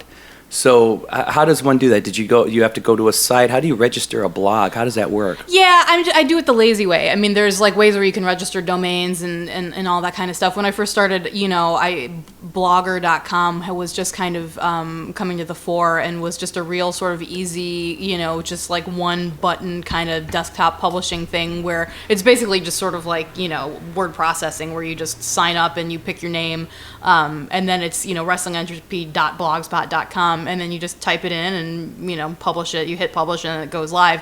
And when it goes live, where does it live at bloggers.com? Or? Yeah, and there's actually like a lot of controversy. There was, I can't remember the writer, but there was a writer who actually lost all of his archives because now Blogger is owned by Google. And if you don't back your shit up, if they decide that you've written something untoward or something pornographic or something, they'll just yank it and it's gone. You can't. No, this isn't, because again, now we're going to start kind of comparing podcasting and blogging, because on the podcast, I can hit the explicit button. So then you can see that there's explicit content. I mean, I think with some blogs, depending on, and this is where I sort of just kind of shrug and I'm like, I don't know, I just use the free services and it's probably kind of naive. But yeah, even still, I have my own URL. I paid the $50 to register, queenofpeaches.com or whatever. But I still just go through WordPress. So it's kind of like, I log in on WordPress.com and I type it all in and then they do all the formatting and everything. Like I picked a design for it that I liked, and I've spruced that up at least once. Like I had a different design when I first started, and then picked a new. So if they want to find you, where do people go? Like, what is the URL to find? Is it? Oh, it's queenofpeaches.com. Oh, it is. Yeah. And you can also, if you look me up, AllisonFelus.com. Like I have like a tiny little one pager where I have links to that and my band and my psychic work and everything sort of spiders out from there. So if Queen of Peaches is too much to remember, just Google me, Allison Felus, and go to my site and you can find whatever information you're looking for. That's the thing that cracks me up. So I work in publishing for my day job. And no one ever Googles me. I mean, or at least that they tell me, except there was one freelancer who was awesome. Mark Bast, you cracked me up when you did this, because he was like, are you by any chance, like, is this your site? Like, do you write these blogs? And I was like, yeah, man, that's me. And he was like, oh my God, so you're like queen of your own media empire. Like, he thought it was the coolest thing. It like knocked his socks off. And I was like, I don't, it's funny to me because like, I'm such a compulsive Googler. Like, Google this person, like, can I stalk them? Like, what can I find out about their weird, dirty secrets? So the fact that like, I'm so visible online and people don't more routinely Google me kind of, I mean, maybe just people don't want to know anything about me, but it kind of makes me laugh because it's very, I don't hide anything. Yeah. So then, Donnie, where did you sign up? Same place? Same place, yeah. I used the free service. When I did photography, I did a lot of the design work on my website myself. I spent more time doing that. I mean, I was spending hours upon hours trying to format it and get it to work across all the different platforms. And I just was like, you know what? This is taking away from what I really love to do, which is the art. So the photography, I didn't want to repeat that with the blog. I burned myself out. I just got tired of it. So when I started the blog up, I said, you know what, I'm just going to use the free site. I'm not doing it to make money. I'm fine with this. I mean, it allows me to customize it. I can make my own banner. I know enough about Photoshop to make graphics for it if I want or whatever. So I get enough of my own feel, but like you said, it's easy. It's there. You're done.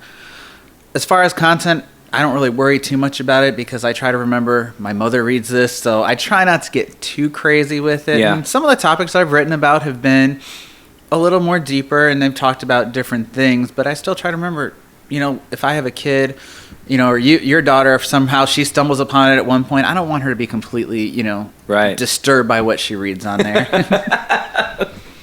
You'll have to come up with a later in life, all the disturbing stories, that podcast. Or goodness blog. gracious. Yeah, it's weird. I use the explicit button because it's so different, because I'm dealing with other people and they're conversational. And I was probably trying to find my voice in the podcast world. I did radio, and because I did radio, you couldn't curse on the air, which has totally transferred into my stage show. Garza always gives me shit about the fact that I can't really curse on stage no matter what.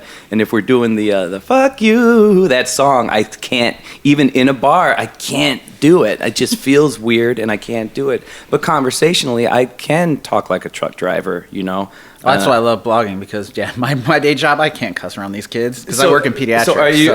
Will you occasionally drop, like, will you use whatever language you choose, or do you kind of? Because what I've read seems like it's, for the most part, I don't remember, like, this is bullshit. I don't remember. Every once in a while, I'll slip in something if it's something I feel particularly strong about. Yeah. And a lot of times when I blog, I don't go back and do a lot of heavy editing. Yeah. For me personally, I feel like if I go back and do that, it dilutes it. Now, you were talking earlier about how you handwrite everything. I actually type it because what I feel like is if I handwrite it and then I go type it after the fact, I start changing stuff. And a lot of times, I don't like to go back and change it. That's why, if you read mine, I will admit sometimes grammatically it's not perfect, and I'm okay with that. And that's just because it's all coming from a very genuine place, and I just like to write it and put it out there. The parallels between all the creative endeavors. I don't know if you felt this even when you record, but like I'm bringing up Nicole Garza a lot just because she's one of the people that I talked with music and as far as the creative side of music on her episode.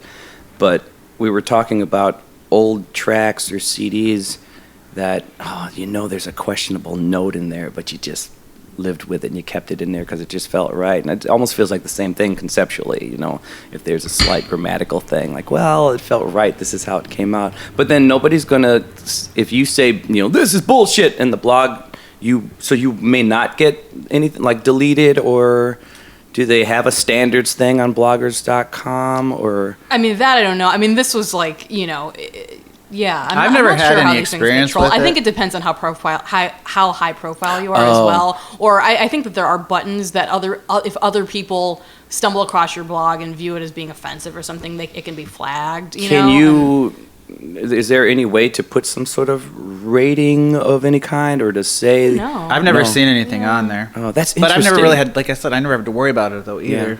And I try to be conscientious. In the tens of people who visit my site, I mean, I don't. But I wonder, like, I just wonder if, like, you can go to the same place where we're just going to talk about stuffed animals, where then there's the other thing that we're just going to talk about butt sex, like, that can live in the same place, like, I don't know. Oh, there are some that are out there, I'm sure. There are. I don't personally read them, but yeah, they're floating. But I didn't know, because again, it's if you go to find my podcast, you could pretty clearly see, okay, and it's funny because at first I was really bothered by the explicit button, because to me it made it sound like the whole thing was just this raunchy ride, and it's not, but it just made. I mean, it's weird to have like a guest on, and then maybe one time in 2 hours or something, somebody said shit.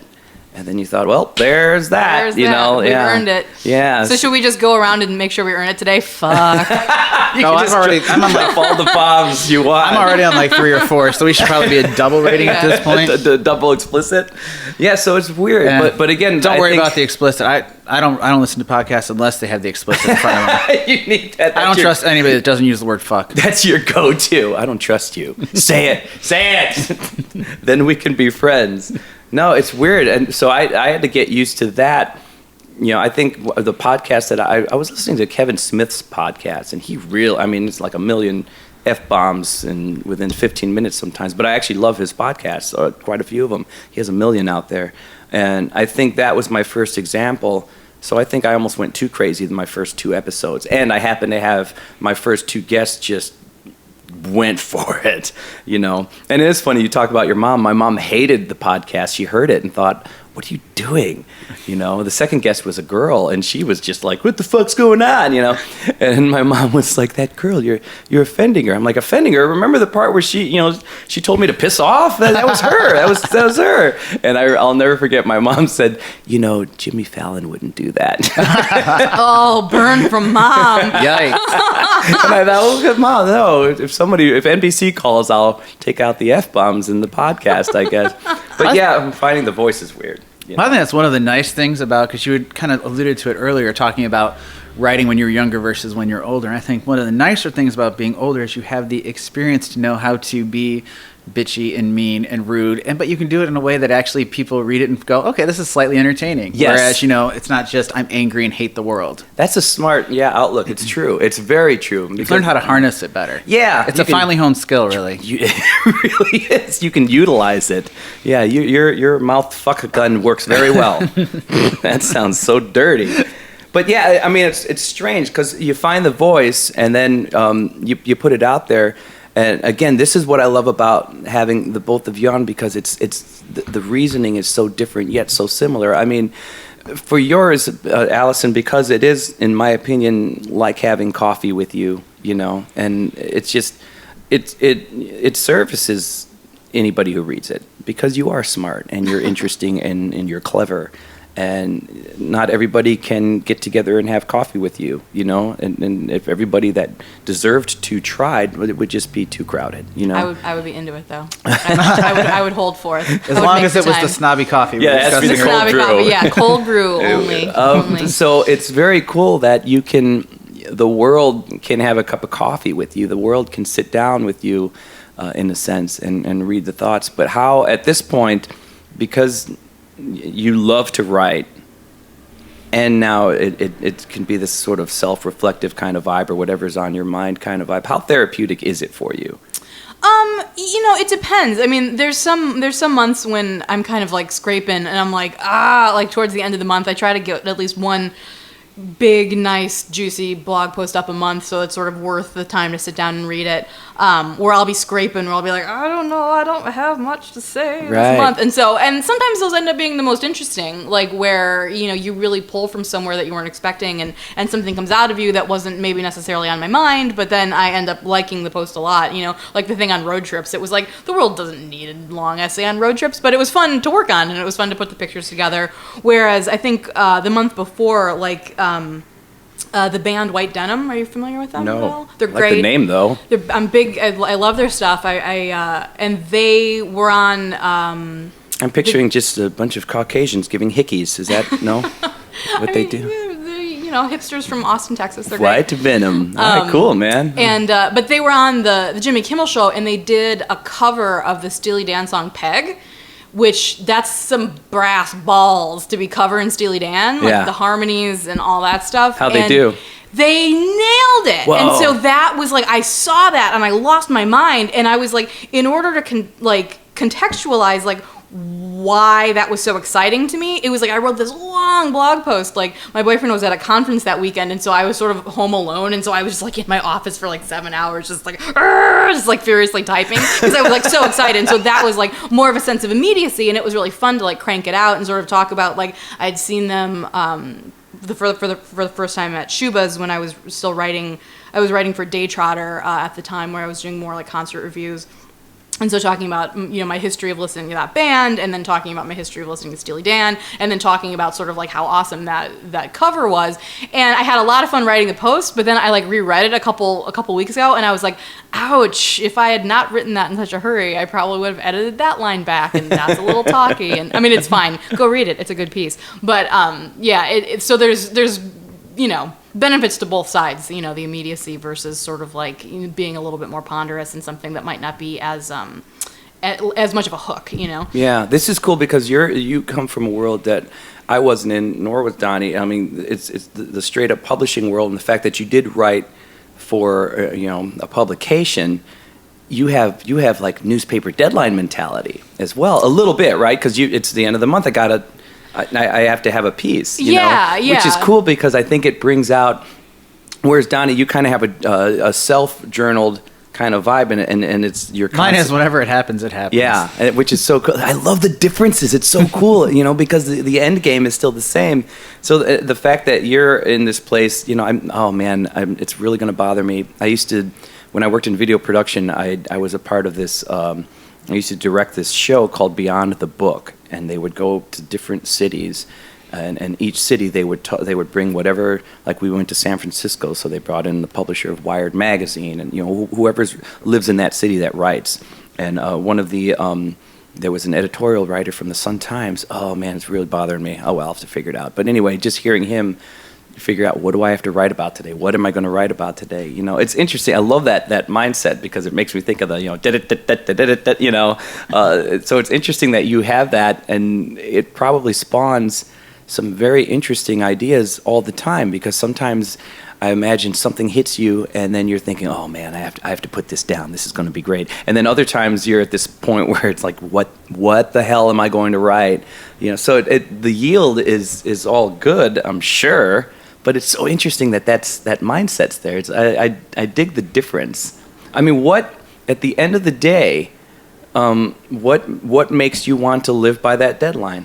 Even if there's nothing to write about. Self-respect. There it is. That's the publication mentality. Yeah, and continuing to push myself, because it's easy for me to put myself last as a priority, and sort of be like, and then which sort of like can bleed into sort of getting morose about like, no one cares what I have to say. Like, why would I ever, And so That's cool. it's important for me to treat it with importance and with discipline, because if not, it's easy for me to just be like, well, I don't have anything right now, and maybe I won't write anything this month, and then it's like the time will pass, and then it's kind of like, well, what am I doing? Am I writing or am I not? And so it's I used to be a very, very avid journaler where I would literally write every day, and I'm not as hard ass about that as I used to be. But yeah, I think it's important to sort of just keep your skills up and keep pushing, and try to, not be as, I can get very, like I was even saying with, when I was writing for other publications, that I would get very sort of constipated about like, this has to be perfect and I have to do the thing that the editor wants. And that's very counterproductive for me. And so having that looseness while still in a framework of like, I need to get this done is sort of the magic combination for me to do something that I feel proud of, while also making sure that I'm doing it, professionally is sort of the wrong word, but yeah, with that sense of discipline, and with a like, until the race is run, just keep moving forward. Yeah, but again, so that's what I love about it, because there's a fraction of you that comes from the publication world. So that's kind of how you think about writing pieces anyway. There's a deadline, Well, and I want to respect my reader too. And you respect the reader. Yeah, well, I hear that's the best, that consistency in that, even in the podcast world. I'm sorry, folks who listen, because sometimes, I told myself, I'm back to this first Tuesday of every month kind of deal. But for a while I was faltering, and, maybe be the Thursday or maybe the second Tuesday. And, and I never really checked the numbers to see, but I've heard that listeners can drop when you stop being consistent, because they want it at every point. I actually went to a really great blogging workshop a couple years ago called the Blog Academy, which was hosted by Gala Darling and a couple other really high-profile bloggers, and who were just sort of sharing their tips, coming from sort of a specifically woman-centric experience of writing online, and not sort of that Wired.com bro culture kind of like, you got to get your search engine optimization. It was more sort of like, how do you write stuff that's going to be appealing to people? And so one of the most valuable things I learned from them was like, get on a schedule, like just so that people know that you're going to be there Monday, Wednesday, Friday, or once a month, or like whatever it is, like whatever trick you have to pull on yourself to get that done, that will give people something. They'll know that you're there. You'll stay in the forefront of their minds. And so when I first, started Queen of Peaches, I was kind of like, I'm going to blog 3 times a week. Let's go. And it was like, it was good for sort of like amassing some posts, but that was like, I really burned myself out on that, because I got really just sort of like stressed out about like every other day, like having to write something. So like, that's why like once a month seems really doable. What I like about, I guess what I like about the timing of what both of you guys do, the differences make sense to me, because I consider what you're doing to be almost like this. I don't want to, you can't dumb it down by saying it's similar to like a verbal variety show, but it's almost like a show in a good way, and it's more self-reflective and intelligent.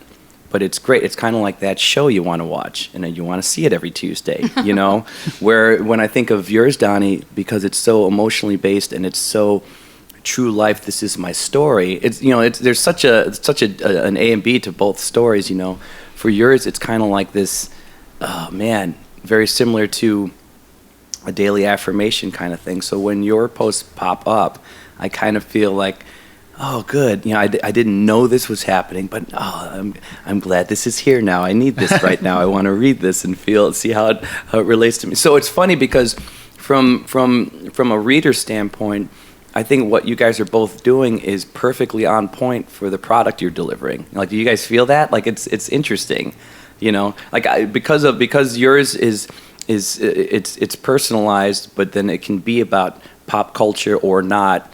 I consider it almost like a radio show, or it's like a magazine I would want to get every month, Well, and now what's interesting is that there's so many different like online social media options, and so I find that I do sort of even tailor things to different posting mechanisms. Like I have a Tumblr that I kept, that I started a couple years ago just to sort of like repost pictures of like cute cats and stuff like that. But then I'll find that like sometimes I'll have something to say that doesn't feel like it needs to be a big, long, agonizing, well-crafted blog post, and so I'll just kind of pop it up on the Tumblr. Like I went to see the Sting and Peter Gabriel tour last month, and I was like, oh, I want to be in that pop culture mode a little bit like I used to do, but it didn't necessarily, because it was so immediate, it was so fresh. I didn't want to like have it be this analytical thing. I was like, I just kind of wanted to talk about the show, and so I popped it up on my Tumblr, and then posted the link on Facebook, and it was actually got a lot of traffic. Now, a lot of people got really excited about a shorter piece, or was that when you say you wanted to like get this up fast? Was it? It was very immediate. I did very little editing on it. I sort of wrote it. I think maybe the next day after the show or something like that. So that doesn't sit anywhere on your actual blog? It's not on my actual blog. Interesting. No, but then that's kind of. Again, it's like so many different like containers. But then, so that was in July, and so then when I sent out my monthly email newsletter that I do, I was like, here's my main blog post that I wrote, on Queen of Peaches, but then also here's some other stuff. So then I'll always put some sort of ancillary links, and so I put an ancillary link to that, saying like, oh, here's my quick review of the Peter Gabriel show, and so it's possible for people to find it, but it wasn't like this is my statement on life through the lens of Peter Gabriel, and Sting. It was just more sort of like, oh, it was a cool show, Now, are you guys, I mean, I guess this, especially for you, man, you don't care if you're going to get all these mass readers or not? Or well, of course I care. But I mean, there's really, that ego part that, that would be flattering, absolutely. Okay, I guess we can't help but wonder if people are actually, like this whole podcast thing, I truly have no social life. I've said this before because of the shows and because I live in my car and then I'm on the couch, then I'm on the stage, and then I'm in the car, especially this time of year. This is the only time I can really disconnect and just talk to people, Right. Which is why I'm so selective about who comes in here. Some improv guy wanted to be on the show once, and he, I got tickets to the show, and I went to see the show, and then I want to talk to somebody for at least just 3 to 5 minutes beforehand, and it just nothing was fun. I'm talking to this guy, and he bought me. We had a drink after the show. I thought this isn't. I don't think it's gonna be. It's not you, it's me. Yeah, that's what happened, But at the same time, you wonder, who's listening and all that, or who's reading, because you guys are both in danger of that thing happening. I can't remember the episode, folks, but look for Harmony France. This is another reason why this was put on pause, because I was talking to you, Allison, at first, and then that was like right before I was going to have a blogger on who had a very crazy story. She was not truly a blogger. She was just putting stuff on Facebook, and she was very selective about, I guess maybe it was a blog, but she just kept it to her friends. It was very limited audience, and she really like reined in the privacy controls. But then she wrote some piece about diversity in theater, and she's a professional actress, and some of her theater friends in New York said, oh, can I post it on Facebook? Boom, worldwide, millions and millions of people. I read that piece before you had her on. I saw it too, yeah. I mean, it exploded, and she wasn't ready for it. She just, her whole world she freaked out. She said she was looking at her phone and she would see, like, every hour there would be 300 more views and comments and, the Huffington Post. And it sounds like a good thing, but it really overwhelmed her, Oh, absolutely. And it's interesting because anything can hit, Well, and the fact that you guys are both talking about very universal things, things that, drop of a hat, the masses can pick up on depending on a phrase or a subject matter, I mean, is that something that you would shy away from, or is that something you guys would say, well, here we go? Well, yeah, do you have a post that's like your like top number one post, like when you look at your stats, that's like people gravitate towards one specific there have been one? two, actually. Two of them, yeah. There was one where I wrote about, which I actually disclosed, which was probably the first time publicly I disclosed it, was that I actually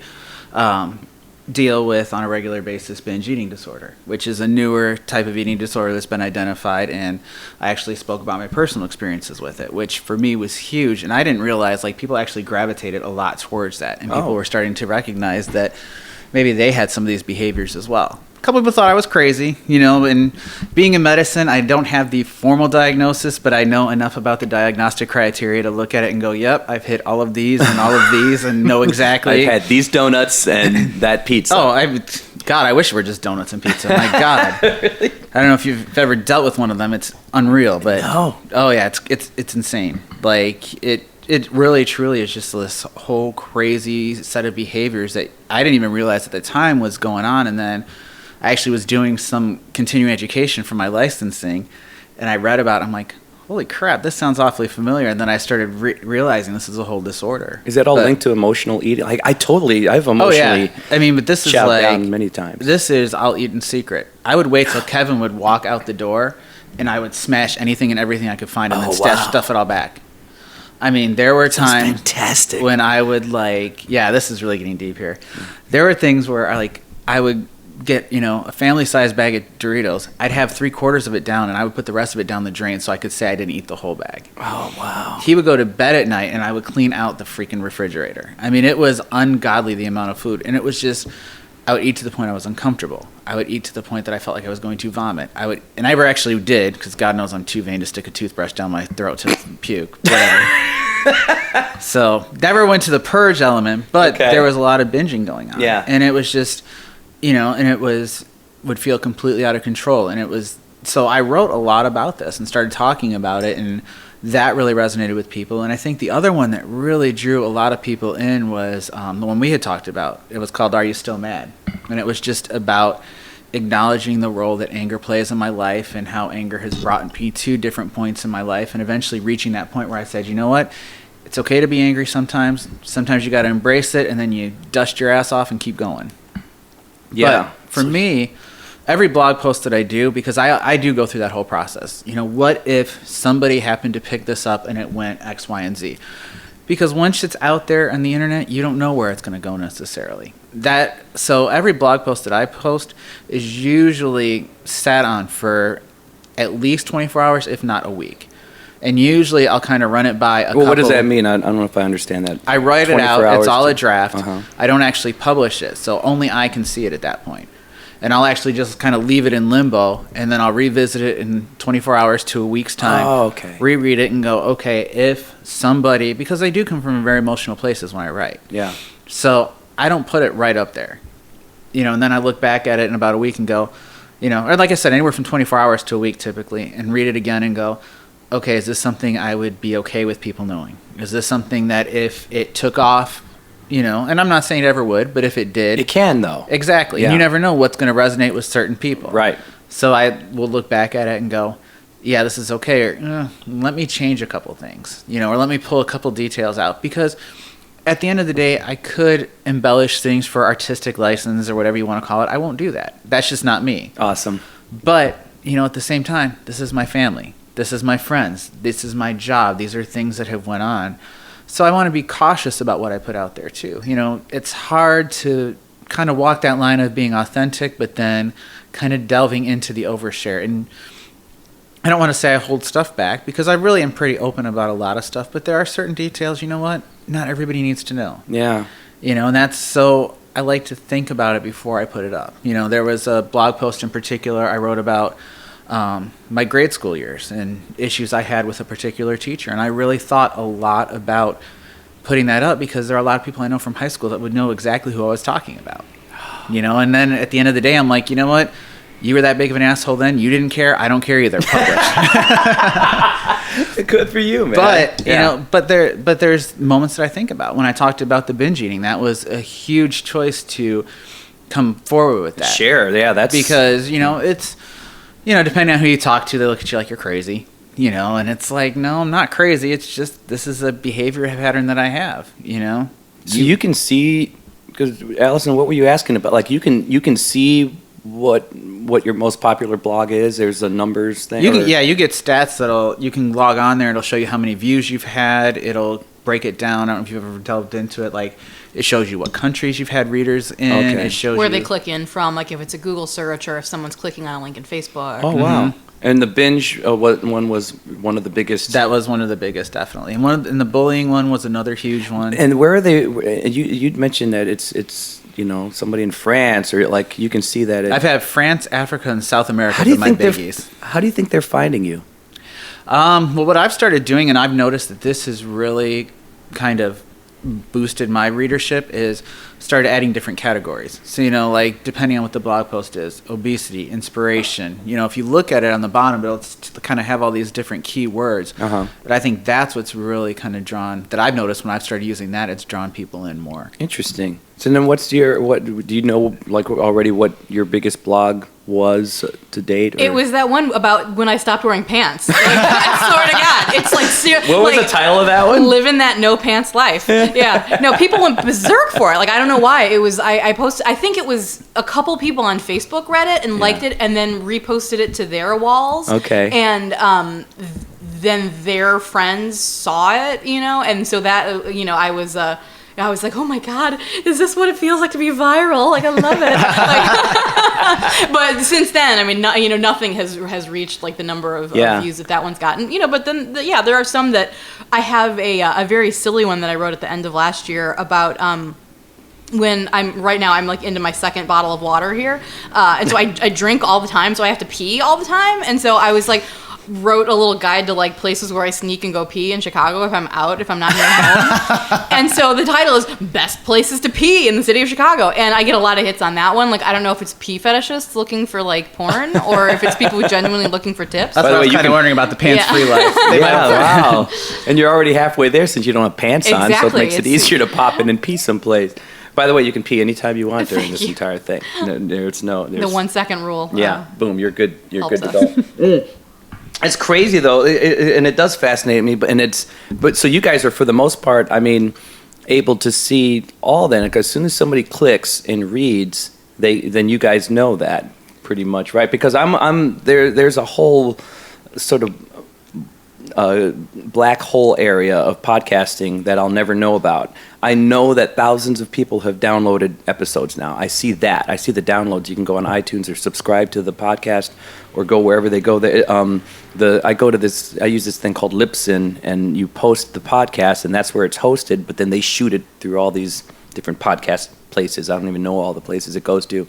However, there's a player that sits on some of those sites, and it sits on my website. And I know a lot of people tell me they just listen through the website.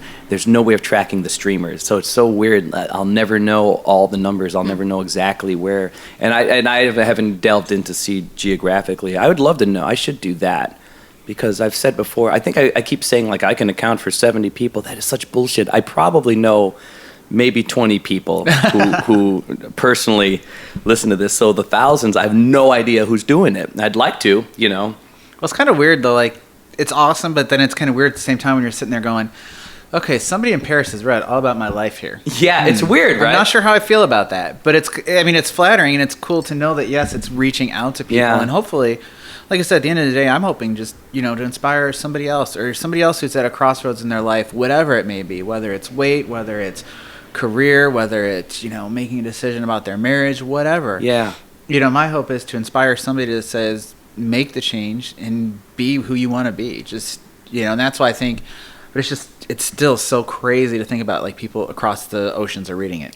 But you're like a blog superhero, though. You're like servicing men and women around the world. Your blog's like making it a better place. It is very inspirational, It's cool, but it's who you are. That's the thing. It's like I think you're like Allison. You're like this impressive newspaper person in a way. Like I keep thinking of that. Like because of the deadline and the content, and it makes it interesting. Like she's like the Lois Lane of the blog. Yes.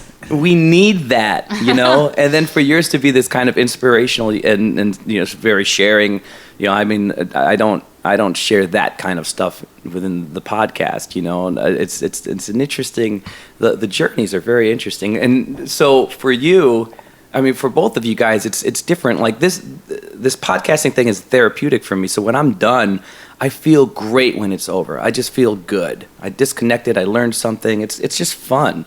And there aren't any rules on this thing, so that's why my boyfriend started saying, like, you need to start another blog, because I was having this, like, weird, itchy angst where like, and it was true, because it was like there was this creative side of me that wasn't being accessed and used and utilized. And so, it's the same thing where I'll beat myself up and I'll be like, oh, I don't have anything to say and this is going to be stupid. But then, once it's up, and then, especially, like, it's nice to get the validation, like when people do read it and they're like, oh, this is great. Because I always think, like, this is, who would even care about the fact that I took a road trip when I was a kid, but like whatever it is, I'm glad that people respond to it. And so it is very validating. And it's like, okay, well, clearly I'm doing something here that someone is enjoying, in addition to it being a fun thing for me.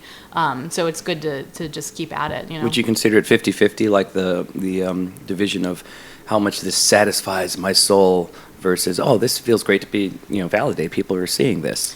I do it for self-expression more than the validation, because I sort of feel like, I don't have a mission like you do, like with the like inspirational, like, topical, especially the older blog where you're talking about like the weight loss journey, and some of that stuff. Like I don't have like one overarching theme that I write about, which does make it more diffuse.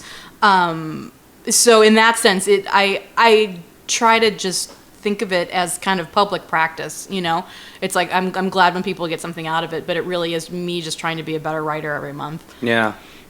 See, for me too, it's not only great to inspire people, but for me, it's great to have a journal. It's great to remember where I was at and to think of, because what I found throughout this whole process is some things are so fleeting. Like you have like these aha moments and then you're gone and on to the next one. But it's like I can kind of capture that moment and go back and look at it. Yeah. And, there's a part of me too, that I do like we talked about. I like getting the word out, and I like the fact that, I'm just your average everyday person.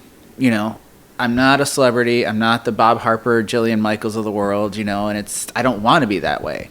But I want people to realize you don't have to be that either to be able to achieve things. You don't have to go on The Biggest Loser. Our society has just created this whole mindset that, if you're going to be successful with weight loss, you have to lose 100 pounds in 5 months and you have to do X, Y, and Z and you have to be crazy with it. Yeah. And that's not realistic. There's study upon study that shows how these people from The Biggest Loser, so many of them have regained so much of what they've done. Oh, I read that piece. That was a phenomenal article in the New York Times or something. Yeah, that was amazing. And they talk about how these people gain their way back and they struggle, and I truly believe from the medical standpoint and just being there, what do you expect when you have somebody that devotes their entire life for this much time, to fitness, but then, as soon as the show's done, okay, you're cut loose. Go on with your bad self. Yeah. And you're not really learning to rededicate your life or restructure your life. And that's, I think, the issue. And I think people think you have to have like these high-powered celebrity trainers. I've done all this through internet research, through myself, physicians I know, and through trainers that you get at LA Fitness. That's how I've done it. I didn't have to go to the celebrity people. I didn't have to pay the, $39.95 a month to go to some big name celebrity website and get on their special boot camp plan that you do over the internet and all this. And they sell it. The diet, and that's what people don't realize is, the diet industry is an industry. It's a business. They don't care if that stuff works because they are making money when you fail. When you fall off the wagon, gain 100 pounds back, they're making more money because guess what? You're going to be even more dedicated to put, another $30, $40 down onto their newest project. Yeah. Actually, I just wrote a whole blog about all the crazy things we do to lose weight except to diet and exercise. Wow, really? But, that's... and that's why I like to do this, though, because I like people to understand that, you know what, you don't have to have all of this to achieve it. Yeah, it's you like don't a slow burn. The slow burn works way better, doesn't it? Oh, absolutely. Yeah. You don't have to be rich and famous to have success. You don't have to be on some TV show. It's a bunch of bullshit. Get out there and just start moving. That's all it is. Are you guys ready for any like weirdos that may come your way? Because it can happen, We're here, aren't we? What's that? I disabled my comments. Really? Did you get weird comments that were like? On my old blog, I never got like weird comments, but I remember this one time I'd reviewed a show that I'd gone to see at the Empty Bottle, and the drummer like found the review, and I was complimentary, to the band. I liked them a lot, but he was like went into this like long comment, and I sort of, as I was Googling him, then in return, I saw that this is like a thing that he does. He was like on like Chicago Readers, like reviews of the show and stuff like that. He'd be writing these long comments. So I was kind of like not taking it personally in that sense, but I was like, if I'm doing more personal writing, like I don't, and especially as a woman on the internet, like I'm very keenly attuned to the possibility that like people can attack and people get nasty and trolls like to really harass people. And so being mindful of that, I was like, well, I'm just going to like preemptively close that door and just not have it be on my blog. Nice. On this new one. Yeah, I suppose I can't tell. I mean, anybody's open to attack. Absolutely. Even with the best of intentions, people love to twist things, and I feel like most people have an easier time going negative than positive in life. And especially on the internet, because it's faceless. You know, it's not like you and I sitting they here. Have big balls on the internet, don't they? Oh, yeah. They can just. I mean, you can talk all the trash you want on the internet, but then you and I are sitting here, and you're nice as pie, and But I have my comments enabled still. I haven't, fortunately, had to deal with too many crazies, but I moderate everything, so everything has to be approved before it gets posted. So I see it all before it goes out there. Oh, good. And my overall goal has been to keep everything positive. And I have had to pull a couple comments. There was the other day somebody posted on. I did my before and after picture because I actually just hit a year since I started all of this. And somebody posted a comment about, one of our other mutual Facebook friends being fat and needing to go to the gym. And I'm like, just pull it down. No, this is not, I want positivity. I don't want to sit here and deal with you putting down this person. That kind of goes against everything. And does that make you almost comment on that, or you just going to disable just take it out? Yeah. Because all you do when you feed into that, you just make it more of an issue. You know what? You just take it out, it's gone, it's done. Yeah. And the beauty of, I guess, the blogging or the podcasting world is that it can be somewhat faceless. I mean, I put up the videos and stuff, and I have this kind of different presence, but for the most part, it's a voice or it's your written word.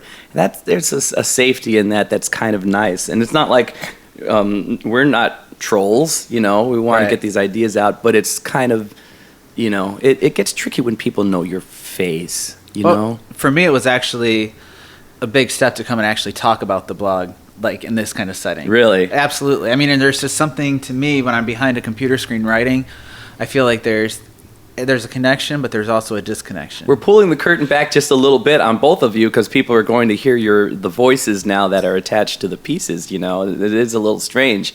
I'm exposing you both. Live nude bloggers. Yes, your voice pants are off. Oh boy, here we go again. No, it is weird. I have it's so funny. I have such a small. I can't even consider what I have local celebrity. I hate saying anything about it, but it's weird. My mom called me 2 days ago and asked how I was doing because of this show run that I'm on. And she's seen the shows, and I always tell friends that I can't always, I'm sorry if I seem like I'm not there when I'm there at some of these shows, And she asked, how are you doing? And I've been thinking about you and thinking about whether or not you hate your life. I'm like, wow, what do you mean? And she says, she came to one of my shows, and she saw the entire time I have to be on, and it's, again, I'm a nobody, but at some of these venues, I'm enough of a somebody where they're there for the show, and then when the show's over, well, and you're commanding these huge crowds. They're on me, Oh, absolutely. and they're wonderful. They're nice people, all of them, But there's nothing. Even if I do a show where most of my friends are at, what we're doing right now is more personal than anything I'll do at any of those shows because you're flanked constantly, and it's a weird thing. It's not until you're in your car, but then by that time you're all by yourself, And Mom is starting to notice that. And she says, how do you feel? And it's a weird, it's a kind of a watch what you wish for. Like, I couldn't imagine being at that, whatever, the Will Smith level of the world, or Leonardo, or whoever, like any of those people, poor Scarlett Johansson can't walk anywhere, can she? I can't imagine just never being anonymous again, never, But it's tricky, and I guess what you guys may face, and I could face this too as a podcaster, is that being taken away, but just online. It is kind of cool that it would be faceless, but you can open yourself up to that. You guys should both listen to the Harmony France. I listened to a big chunk of it. I don't know if I finished it, but I listened to a big part of the beginning. Because she's fierce. She's fierce. Yeah. But you can totally see what happens if your blog happens to go viral. And again, hers wasn't even public. Now she's being public. I think she's She's written 2 pieces for the Huffington Post now. They went after her to actually do that.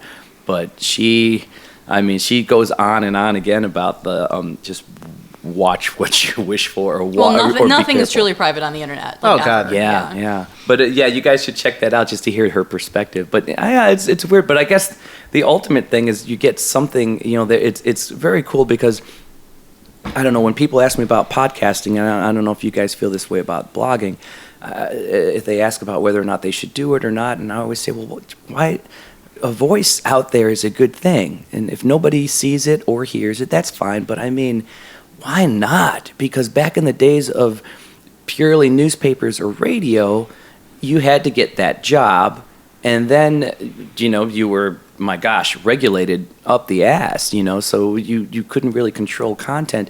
To know that you guys can write whatever you want about whatever you want, or I can get on this microphone and say whatever the hell I want, and nothing's regulated. The possibility of having voices and ideas just thrust out into the world, with nobody stopping us, is really amazing. And it's something that couldn't be done years and years ago. It's something that was probably in certain areas of media squashed, and it's a beautiful thing. It kind of kicks ass. Would you almost have you ever suggested blogging to friends just to say, put your mind out there, put your ideas out there? I think if you've got a unique perspective on something, you've got something you want to put out there, absolutely. But I also think, as a cautionary point, it's an amazing possibility, but it's also one that brings a huge responsibility. You really have to think about what you're putting out there, because you have to determine where you're at in life, what you're doing, and how it can impact that. And that's always, for me, being in medicine, that's always in the back of my mind is, what if a patient Googles me and finds a link to my blog? If they read that, are they going to be terrified to come in and see me as a healthcare provider? Yeah. So it's a big responsibility, and it's awesome to have that kind of freedom. But like you said, nothing's ever private on the internet, and nothing ever disappears on the internet. That's the other thing. You could take that blog down, but it could be archived somewhere. Somebody else could save a copy of it. You don't know once you publish it, you lose all control. So you don't know what else is out there, and that's, if you're getting into that, you have to think about all of these things. It's not just I want to get my voice heard, but 20 years from now, if I write this and somebody pulls it up and it's tied to me, am I going to be proud of what's out there? Yeah. Am I going to want people to see this? Or, if my children ever find my blog, somewhere on the archive in the internet, are they going to be embarrassed by what they see? Or am I going to make their lives more difficult because all of this stuff is out there? And it's great, but it's also so much responsibility. That is so, I credit you for saying that, because I think I've been huge into put it out there, but I haven't really heard that perspective, and I haven't heard it. So you put it really well too, because that is a very interesting idea that people should focus on when they want to put it all out there, because everybody wants to be heard somehow, some way, and I don't think they think about that enough. The repercussions are, who knows, it's as basic as, these teenagers that, get drunk and put pictures up on Instagram, and all of a sudden they're in trouble in their sports teams or at school, or whoever sees it. Yeah.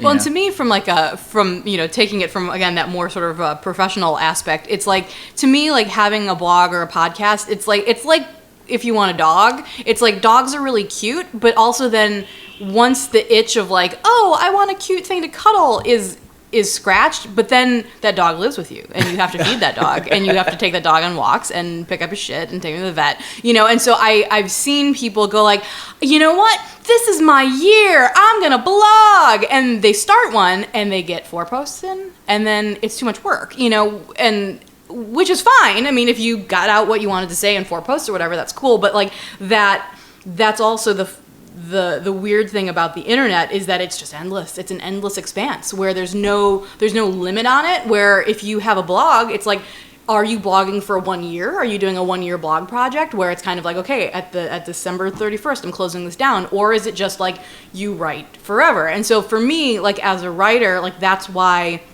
I kind of like the blog, because I know that I need to be writing, and so I know that the blog will be there for me to sort of write what I need to write, and I don't have to, rely on editors or anybody to sort of give me permission to write. But then that's also where that discipline comes into play, where it's like, okay, I want to be regular about this, because if I let it drift off into nothingness, like there's nothing sadder than like when it's that like 6 months later and the person is writing the post like, so sorry, my life has been busy, like I've been away from the blog. And because it's like, on one hand, no one gives a shit, no one cares that you've been away from your blog, but then on the other hand, it's kind of like, then what are you doing? Like, are you actually blogging, or is this journaling, or what is this? And just get clear about what your intentions are, because it's gonna stick with you. It's just the difference between like what's out there, again, because of your publication background, and then again yours being so affirming. It's really interesting. I love the fact that there are just different options and worlds and mindsets. And I love your line, man. The blog will always be there for you. Like that's. I don't know if you could talk about podcasting or blogging in a better way, as far as what it can mean to somebody personally. It'll always be there for you. The fact that there can be people with different expertise or different ideas and just people with meaning behind it, whether it's for fun or for something else, just to know that there can be something true behind it and it's out there.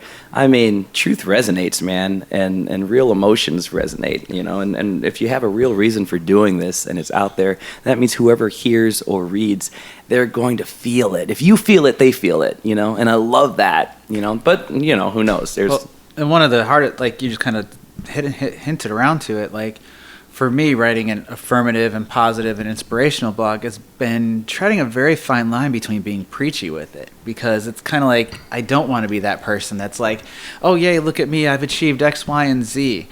I'm one guy, it's my perspective, it's not everybody's perspective, and it's trying to find that right voice, because I don't want you coming there and going, oh, look at him, he has it figured out. I don't have everything figured out. Half the time I still don't know what I'm doing tomorrow, but it's finding that voice so people don't feel like that. And it's hard to find that connection. Here's where you guys both excel, though, because the delivery is very conversational and smart. But there's never anything that feels like this is the way it should be. You don't come across sounding like a critic of the world when you write about what you're doing, Allison. Again, in my 20s, maybe a little bit. But. Yeah, I mean, it seems so conversational. I never put my 20s on the internet for that reason. No, seriously, it comes across in a different way, and that's definitely the marriage between both of your podcast, your blogs, because you guys are both saying it in a way that seems so reflective. There's nothing about what you guys do that seems to say, this is my way or the highway, or this is how you should think, or this is the right way. It's so, this is my opinion. And not even that. It's just so very openly conversational, and that's cool. I mean, that's my favorite stuff to consume. So, and the fact that you guys are getting something out of doing it, I mean... Well, and I think that they're also, I don't know, correct me if I'm wrong, but I think that it's interesting that you're making that observation, but sort of, you're talking to a woman and a gay man, right. Where there is sort of politically a sense of sort of non-hierarchical, modes of discourse, where you're sort of not saying like, I'm giving you the answer in the way that, some, not to be whatever, like straight white man, is Sure. going to be like, I'm telling you what your business is, that I think that there is a different way to approach it, sort of from different communities and different intersectionalities, where you're sort of cognizant of like, my truth is not the ultimate truth, I'm just here to share. Exactly. Yeah, the sharing factor, it really comes through, and that's huge. Oh man! Because that was part of what when I first started the blog, like I said, back in like 2004, I was really excited by this idea of like the internet, that you can make your own space, and what I really wanted it to do is like I really wanted to rally like a bunch of my friends and like have someone have like a column on my blog, you know, where they're like once a month, you know, my friend Ben would write something that I was really like wanted him to like contribute because like he was a great writer and like didn't have an outlet at the time, and I thought, well, like come, I have that sort of putting on a show theater background where it's like I want to have all my friends, like you're the tenor and you're the bass, and bring it in and let's all like do it together and like let's have a melange. And even just last month or 2 months ago, I put out a zine that I just emailed a bunch of friends a couple months ago, and I said, hey, I want to write a zine, send me a piece, you know, give me 2,000 words or whatever. And you know, I compiled it all together and put it in order and, you know, designed it up, and it's, you know, you can go buy it at Quimby's now. It's like, it's all stapled, or you can buy it from me online or whatever. Oh, really? But I like that sort of, it's not just me, you know, it's there becomes this way that, especially, you know, in these, I did one last year as well, where you have these pieces where there starts to be echoes, you know, among different voices, and which wouldn't happen if it were just me. I mean, and it's like, I will sort of going forward want to write more long form stuff, hopefully, that's, you know, that can cohere, but there's also that magic that happens, you know, like that's happening right now, where it's everybody's perspectives coming together, and it's not Robby saying like, tell me, you know, this thing because I want this answer because I want this podcast to sound a certain way. Like you always say, it's a conversation. Like it's, you know, it's, you want to see what arises when people just are in a room together. But I think like that is one of the coolest things about blogging. Like when you talk about that is, you know, as you're blogging, other bloggers are reading your stuff and you're getting feedback from them, or they're, you know, following you, and it's really interesting to go and look and then get their perspective on stuff. And it's actually just one person to another, just these people I would never think to look at their pages necessarily. I wouldn't even know where to look for them, you know, but then okay, they liked this particular post that they saw, so I go and check them out, and hey, look at this cool perspective. So and that was what really got me into blogging. Like I actually wrote a post about this last year, is that when I was in college and when the internet was, you know, first, you know, more readily available, and that I don't know, I somehow, like at Indiana University in Bloomington where I went, like whatever our like internal like internet server was that we had, where people were like posting these like really personal, it was in that live journal sort of like, I went to class and I saw my ex-boyfriend and it made me sad, you know, like that kind of thing. But I was like, oh, you're allowed to do that? Like I love, because I'm like a classic eavesdropper. It's like I love to eavesdrop. I love to look at this shit in people's bathrooms, you know. And so like the fact that like people are just sharing online, I mean, that's the beauty of blogs. It's like, give me the unvarnished and, you know, truth of things, and give me the minutia too. It's like I really got in the past couple of years into perfume blogs, like people reviewing different perfume brands and stuff. And I love those blogs because they're so I mean, some of them are very professional and talk to the professional perfumers and stuff, but a lot of it is like, oh, I like this because it reminds me of my grandma, or this smells like rain, you know, or this smells like, you know, the way that I remember the beach smelling when I was a little kid or whatever. And so it's very intimate, and that informality that there's not in mainstream media necessarily a way for that to exist, like these tiny moments. And like that's so much of what I value about like the internet and blogs specifically, those tiny moments. It's true. As many shitty ways there are to connect with the world, there are some very great ways to share with wonderful people and to see the ideas and opinions of wonderful people. It's the one part of the internet that we don't highlight enough, because, you know, everybody would rather see the baboon that throws its poop at the little girl, you know.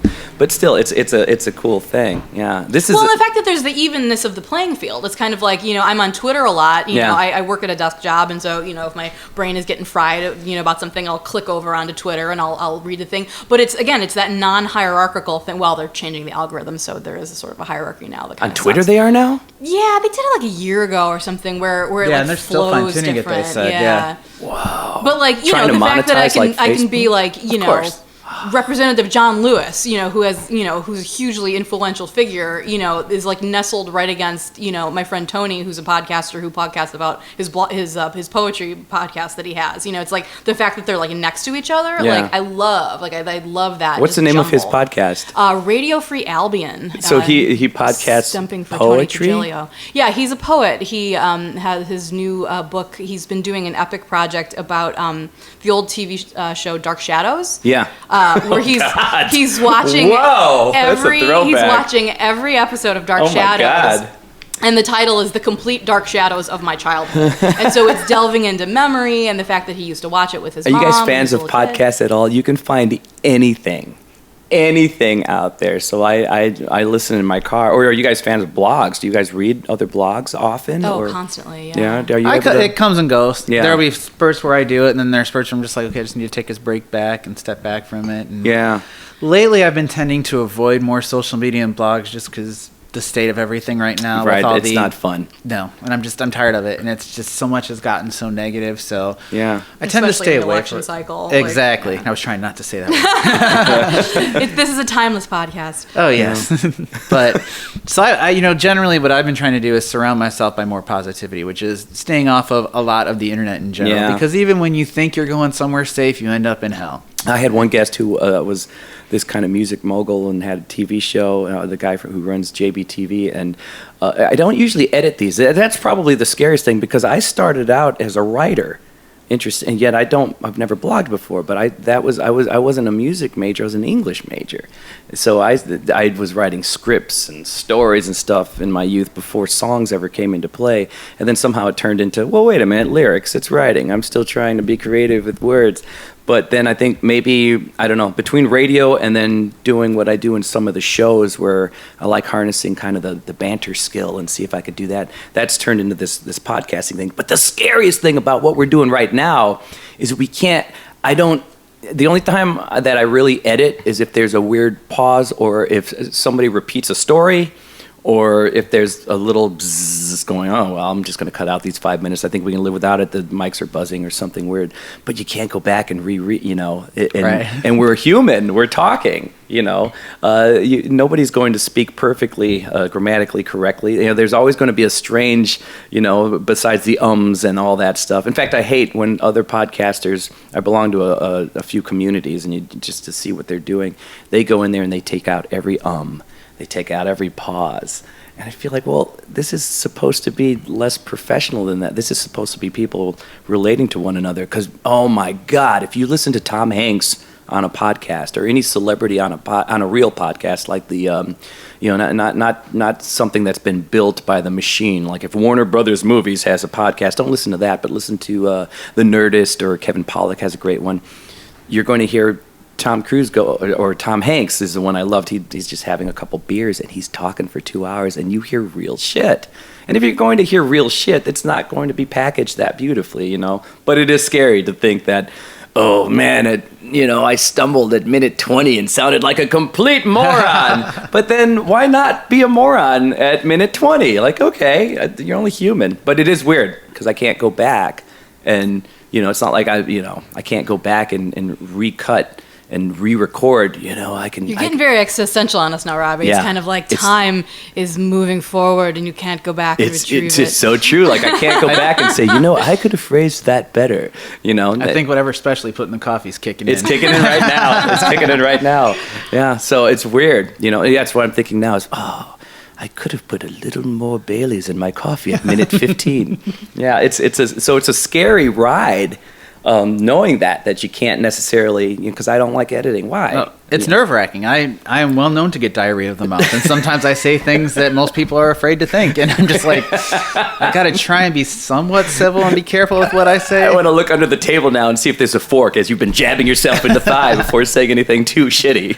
No, man. I will say though, again, I'm being the sort of like canary in the coal mine that's all about professionality. It's like I have a time limit with podcasts though, because it's like my commute, to work is like 35, 40 minutes or whatever, and it's like I'm not pressing play on that when I get back on the train to go home. It's kind of like I want to hear something for those 20 minutes, or 40 minutes or whatever it is. That's an interesting point to... And so it's the editing is I think can be a skill that comes into play. It's more for the listeners. For instance, my podcast, I listen to this one podcast that's a minute. It's called A Minute in History. So A Minute Earth.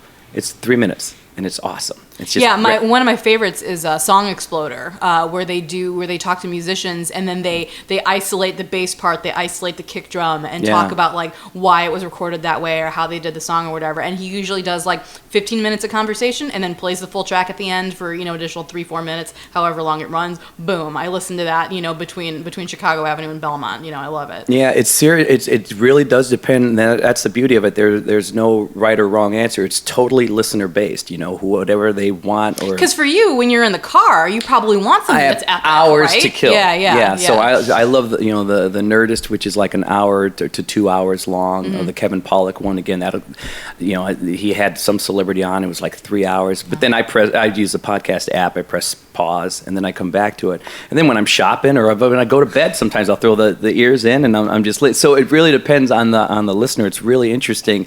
My listeners tend to. I've had people tell me that they listen to this in the office, which I don't know how they pull that off. By the way, a lot of people listen to this earphones. Yeah, in the office, at their desk. I get people saying planes. The drive, but again, I don't even know if it's necessarily the block of time so much as it's the content. Yep. Yeah. Actually, here, take your walk. Hold on.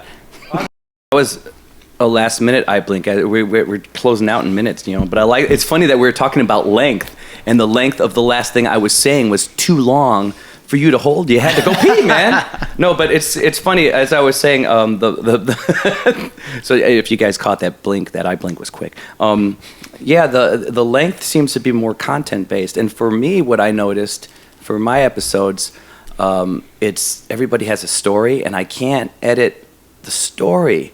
So somebody may have an hour and a half worth of their personal journey, and I'm going to wait till the journey's done. So I've tended to not go much longer than 2 hours, but I stop it when I feel like, okay, the story's been told, But again, it's very selective. It's on. There aren't any rules. In fact, it's funny. When I first started doing this, I had. You have some people just saying, "Oh my God, it's filled my day. I listen now. I feel like I'm a fly on the wall, and I don't have to talk." You're doing the talking for me. This is great because I don't like people, but I like conversations. Or I've had some people say, "Oh, I can't." As soon as I see this thing's 2 hours, I'm not going to listen to you. It's too long. So you get like the best of both worlds, and it just serves whoever's out there. Because I've also had people say, "Well, try to do this, or maybe you should play a game, or have these 5 questions at the end." And the first thing I tell everybody is I have a job.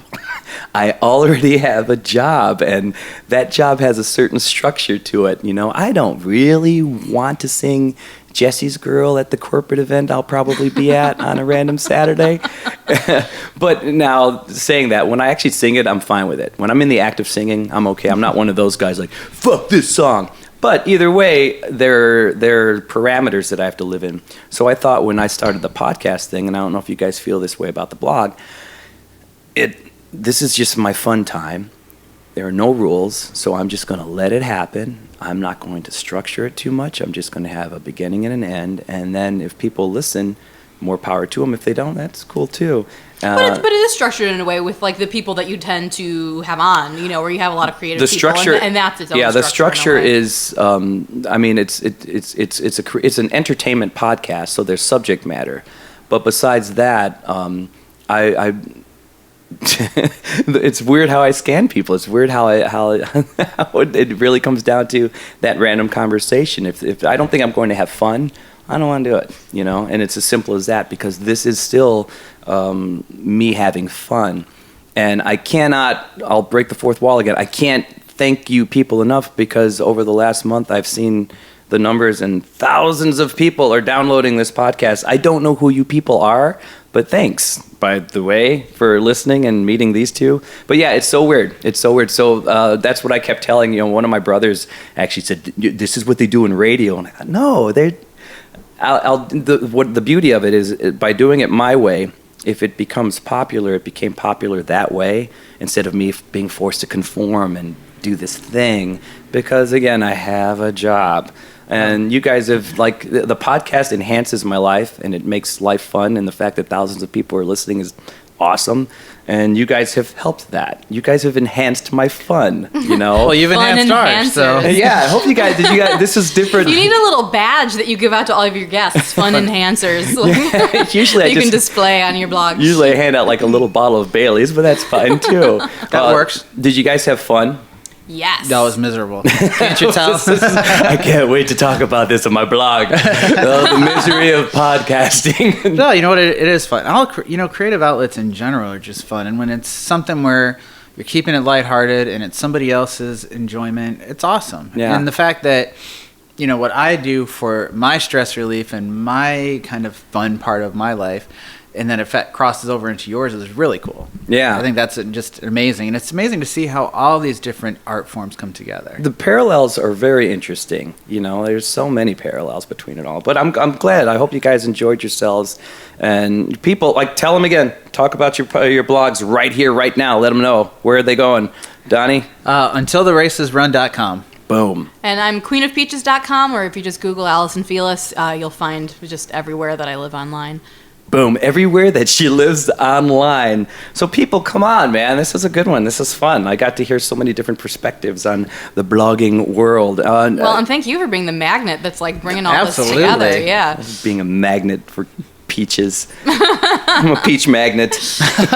No, seriously. So people go read, go listen, go read, and it's a good thing. It's nice to read, and we don't have to carry books around anymore. God, the blog is right there, digitally yours, in your pocket, in your hand, whenever you want it. Boom, right there. From laptop to phone. That's the beauty of it too. Anywhere. So check out their blogs. They're great. They're going to enhance your happy. I promise you. They're not dumb. That's what's really nice. I know a lot of very entertaining people who are kind of dumb. You're going to be emotionally and cognitively entertained by both of their blogs. So make sure that you get on board, check them out, and thanks, guys, for spending the day with me. You guys are awesome. Well, thank you for having us. All right, so long, everybody. Have a happy week, have a happy month, have a happy day. Go out and find your smile.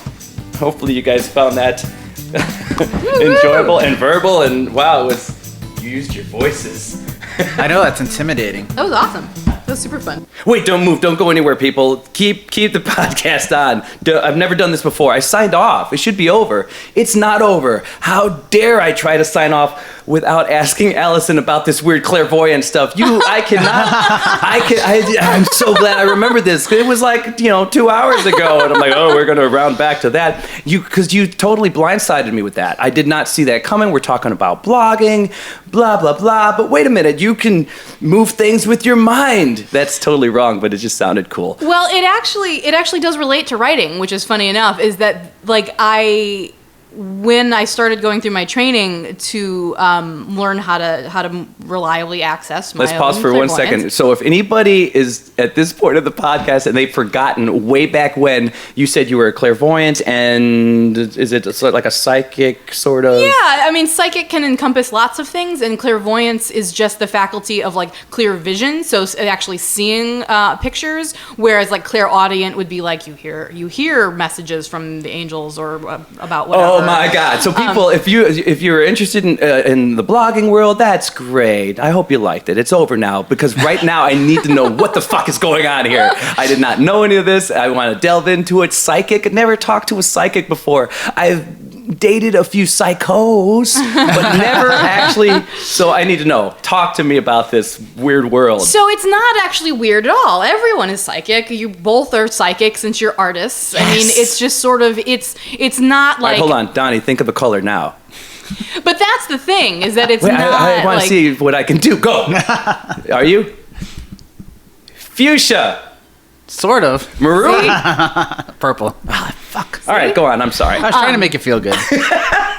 But that's the thing, is that, you get a vibe about a thing. I'm sure, as a performer, you're kind of this room feels oogie to me. And then sure enough, the show doesn't go well that night, you know, or whatever. It's psychic ability is very, it doesn't have to be mysterious, and it doesn't have to be. It's not a party trick. It's not I just went and saw Barbara Streisand last week at the United Center, and she had a mentalist come out, and it was he had sort of predicted or whatever what the audience members were going to say in response to questions that he'd thrown out, and it's it doesn't.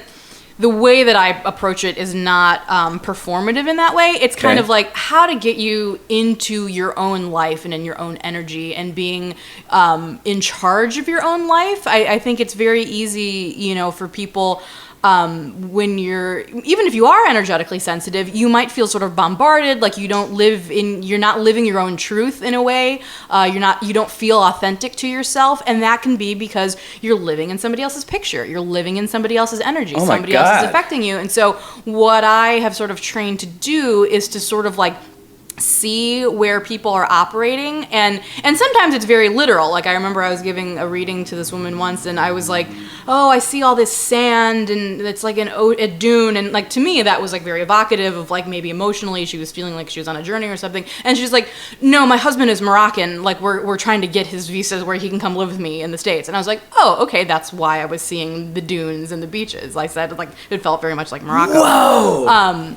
So, but what, that's not like, it's not meant to be impressive in the sense of like, wow, you totally knew her husband was from Morocco. I'm impressed. It's more, the usefulness of that though is to be able to look into that energy and to own it and to say like, is this your energy? Is this your picture about how you want to live your best life and like what's optimal for you? And if it's not, sort of looking behind that at like how can you clear other people's energies so that you can move forward and create the life that you really want to have. So wait a minute, by definition as it applies to you, how do you define the word clairvoyant?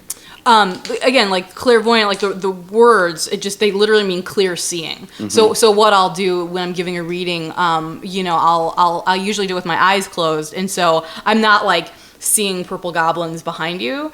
Like I would, I'm Which saying is like odd because I do often behind me have purple goblins.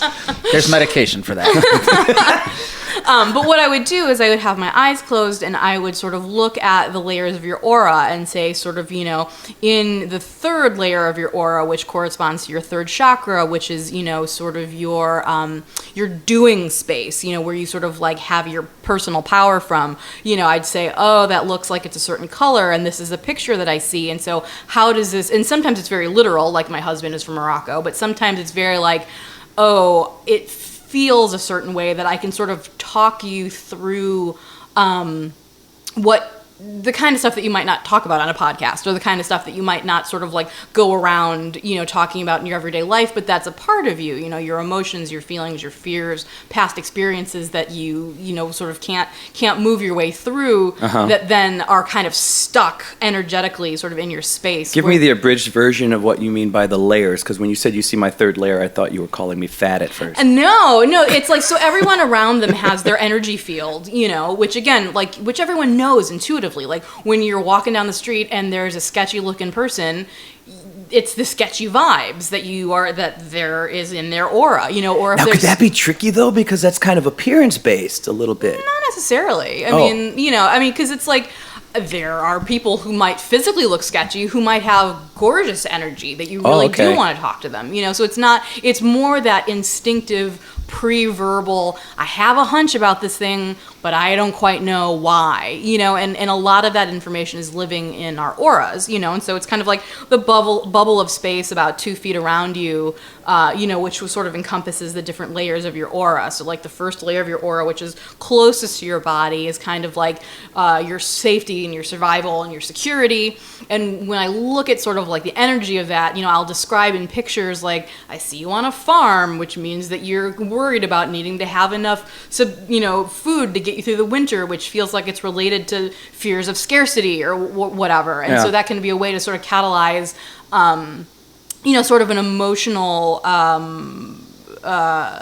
thought process that can start to happen, where you can go like, yeah, I really am scared because of the way that, I grew up, my mom was always working 3 jobs and we never had enough money, and how can you move out of that picture of fear and maybe find your own truth about like not living your mom's fear of scarcity and you can live your own truth about how to provide for yourself. Does that make sense? Yeah, and so then that spiders out. So it's like every layer of your aura corresponds to like a different chakra, and so different chakras sort of rule different aspects of your life. And so there's your creativity, your power center, your love space, your heart center, and what the pictures are. So you're very complex, Robby, in ways that you may not have. Who, me? Yeah. Oh. In terms of just sort of like, are you feeling pictures, my layers right now? The pictures that you're carrying around in your aura, right now, it's like if we were to do a reading, there's endless things that can be looked at that are all affecting you at any given time. Oh my gosh.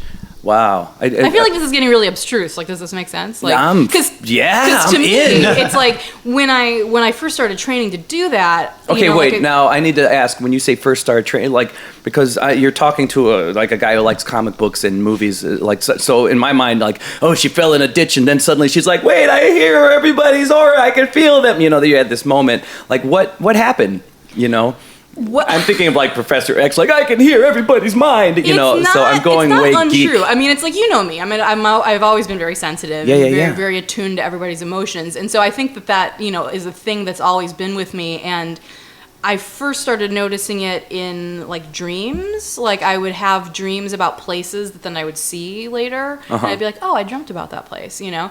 And but then the thing that actually started happening was on public transportation. Like I would look, like the one that made me laugh like a lot, and that I always sort of joke about is I was on a really crowded bus on Chicago Avenue one night, and I was sitting near this couple, and I kind of looked at them, and I'm like, that guy cries after they have sex. And then I was like, why do I know that? Wow. So you did have that moment. Yeah, I did have that moment. And so, you know, but it wasn't anything that like bothered me. It was kind of like, okay, whatever. It was because I know some people. But then you had to harness it and then find a way to use it for good so that you could help you. Sorry, I'm a comic book guy. In my mind, you need a costume now. Well, you know, yeah, I probably do. But this is so like when you're doing a reading.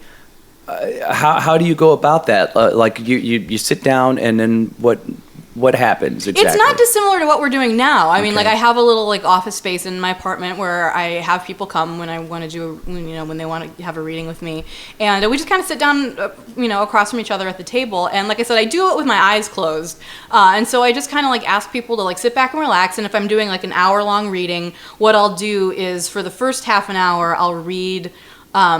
The 7 layers of the aura and just sort of say, okay, in the first layer, this is the picture I'm seeing. In the second layer, this is the picture I'm seeing.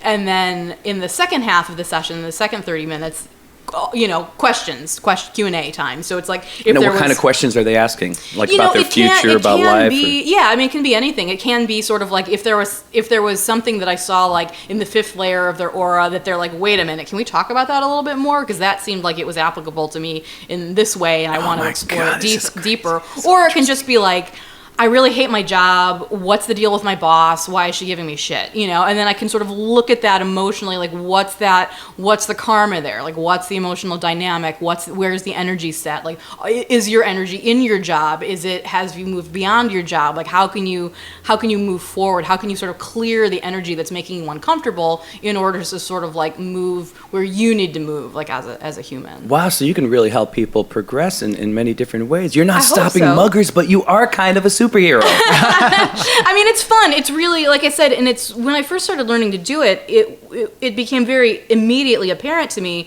that the way that I was accessing the energy from sort of the center of my head, from my sort of 6th chakra, was very similar to the way that I write. Like when I really get into a good groove and when I'm like writing shit where I'm like, yeah, nailed it. It's that same space. It's exactly the same mechanism. I write the word chakra, and I say chakra or chakras. I think I say chakra.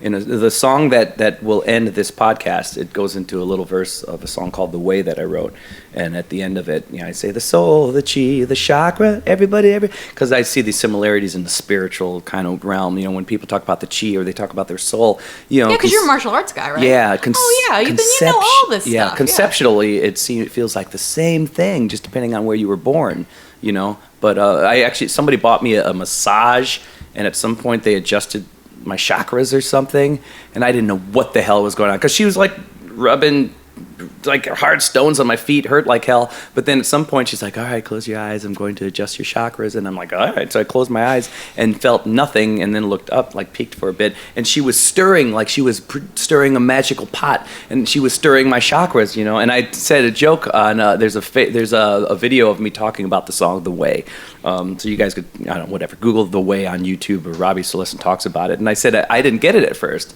Like at first I was angry, like she didn't even touch me, this is a massage. And I was going to tell her, like, for those 5 minutes, I'm just going to give you spirit money. How about that, But then I got it later that it's like a thing, That's very did you interesting. feel sort of any, like, sort of release afterwards? Like, I think I was so shocked by what was going on that it was hard for me to wrap my brain around it because I didn't know what I was in store for. When I heard chakras, I just thought it must be a different stone. She's going to rub on right under my nipples to get the knots out of my pecs. I didn't know. Yeah, and that to me, I mean, like, again, like, as a writer, as a professional person, like, I do want to make it not mysterious and scary for people. Yeah. Like when, well, I just didn't know. Yeah, I just had no idea. Well, that's what I mean is that like it would have been nice if she would have said like, this is what I'm going to do and this is why I'm doing it and this is the means by which I'm doing it, so that you wouldn't like freak out and think you were being like scammed somehow. Yeah, you know? It seemed like she was twisting my soul from afar. You know, oh man, I'm so sorry that this has to be so abridged, but I couldn't let you leave. You know, like, and there's well, I do have some things on the blog where I do talk about it, so it's not completely unrelated. Yeah. Is there any particular title to a particular piece that may really tie into this? The last one, Dreaming About Architecture, I think I wrote that a couple months ago. Have you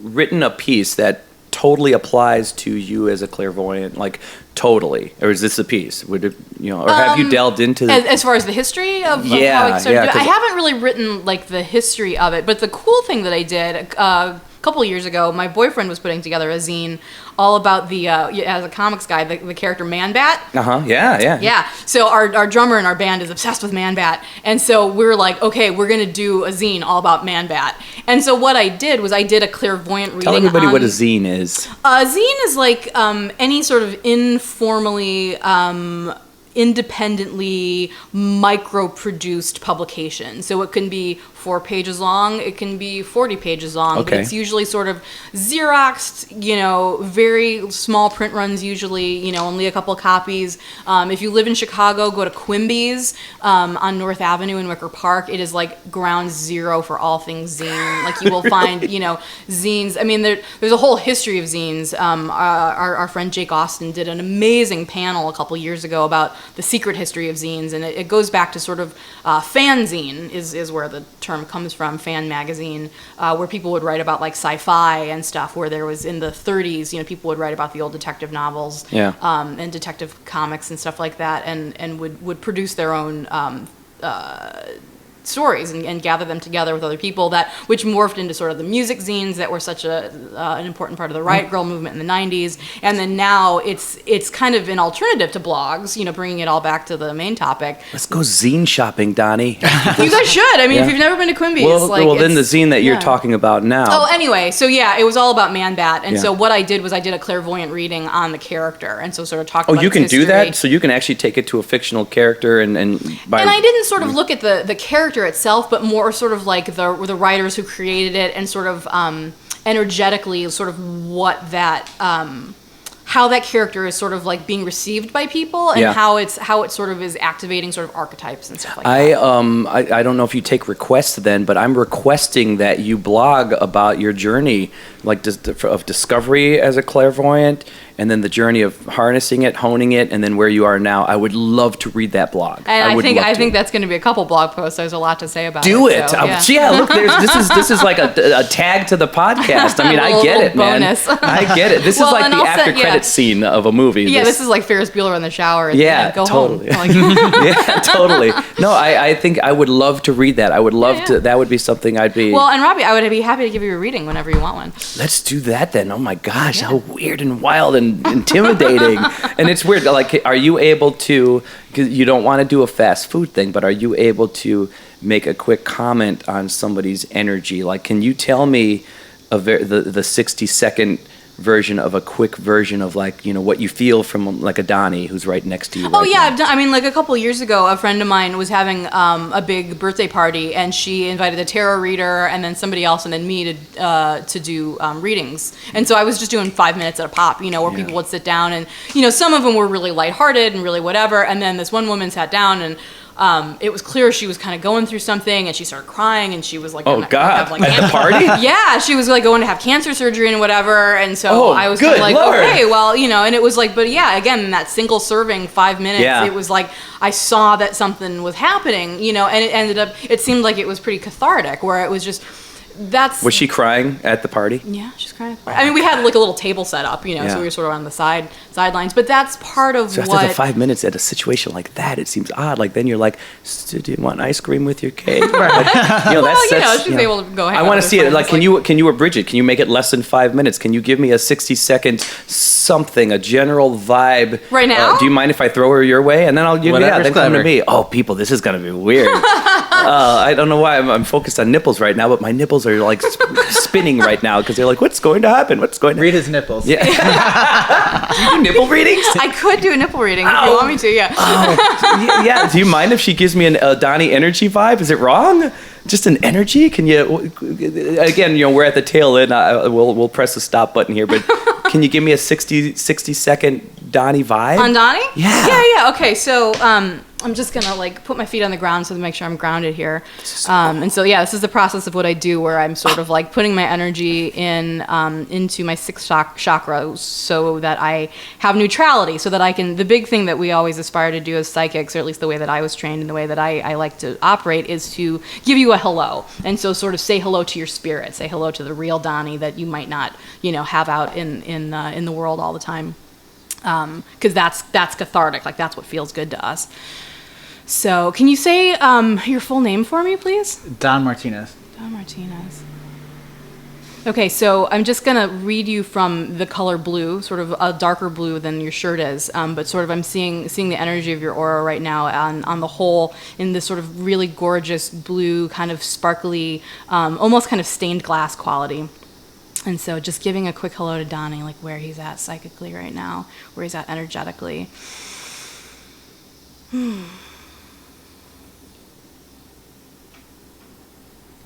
So the picture that I'm seeing now is like, this is great since we've just been talking about the food stuff, but I see you sort of like at the grocery store, but sort of looking specifically at like those containers of lettuce that you get, like the like pre-washed containers of like spinach where you like rip off the thing on the end.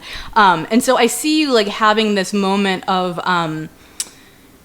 it's like one of those out of time loop moments. Like, I don't know if you're a Buffy the Vampire Slayer watcher, but there was that scene where she like pulls the book off this shelf and she kind of quits for a minute. And I'm seeing you having that moment, not where you're quitting, but where it's kind of like you're almost kind of like vibing with like the greenness of the lettuce and sort of like the nature of it. And I see you sort of in this energy of kind of like ponderousness and sort of, almost, not like in a dramatic way, but kind of the weight of the world, like on your shoulders. Like there's this feeling where you're having thoughts about like, what does this mean, the shopping experience that I'm having? Because you're thinking about food, you're thinking about your diet, you're thinking about sort of like, how does this translate into the way that I live in the world? And so I'm just going to like push behind this a little bit to just see what else is there. And what else, where the energy is.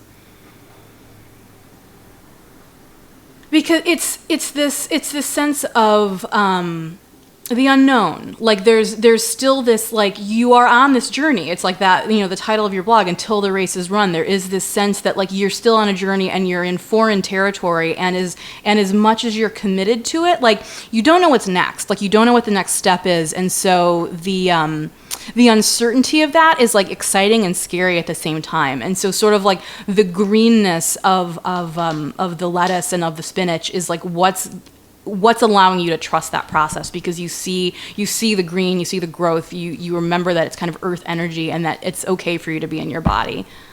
Does that make sense? No, absolutely. And actually, that's pretty spot on, actually. Yeah? Wow, oh, yeah. my like, gosh. Well, first off, I buy spinach every week. So yeah, that was not far off. In fact, I was doing that this morning, looking at the two, like, okay, which one do I want? The big one, the small one. So literally, she was right on target. But no, I think that is actually, and that's actually one of the things I've been looking at is really where I'm at now is where am I going? Because I've never gotten to this point where I have been this committed and stayed this active. And now it's like, okay, so I'm getting to the end of one part of it, and where do I go from here? And this has been a big thing that I've kind of been dealing with and figuring out where I'm at. So yeah, you were pretty spot on. And my God! Before I even say that, I was a complete skeptic. I'll be honest. When she started saying this, I'm like, all right, what was in that cookie she just had?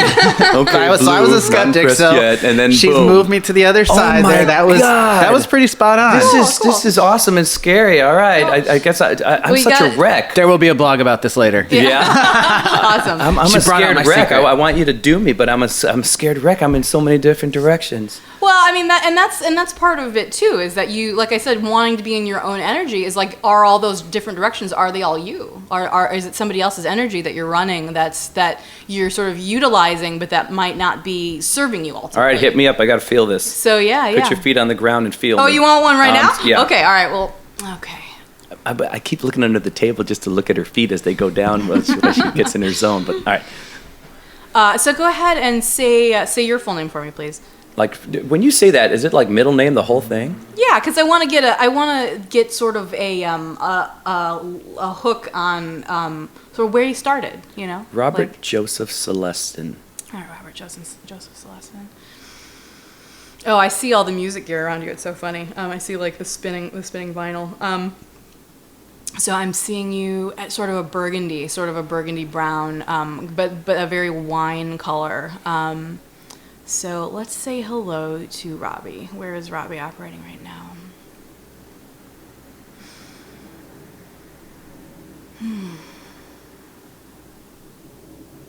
So it's funny. Like I said, I keep seeing the sort of like almost like old style, like reel to reel, like machines with like the big spools like behind you, but like vinyl players. And so it's I see this as sort of like a like a link to the past. Like I see you really cognizant of respecting your elders and of wanting to really sort of like bring through your voice, like as a singer, as a father, as a writer, as a creator. Like I see you wanting to sort of like really pay homage to like where you've come from. And like I know that like, you know, your dad is such a big influence on you, and your grandfather, you know, as far as like singing and stuff.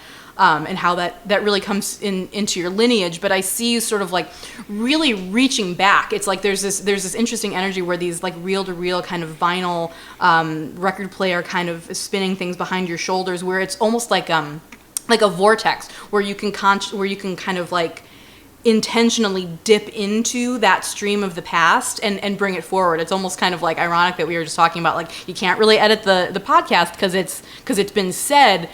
And time is moving forward, but that there is this talent that you have for retrieving things out of the stream of time in order to transform them for yourself and for your own life, and for Molly too, for your daughter, wanting there to be continuity. And I see you sort of like really almost thinking of it like a musical staff or like a musical line where it's the song is still being sung. Like there's that sense of like eternal time where it is kind of endless, but like not in a scary way, but in like a like kind of in an inspirational way, where that there's always a melisma that you can put on it. There's always that way where you can have your own stamp that that then is going to exist on record, and that it's going to be your own little footprint that you put on art and life and energy and beauty in the way that you conceive of that.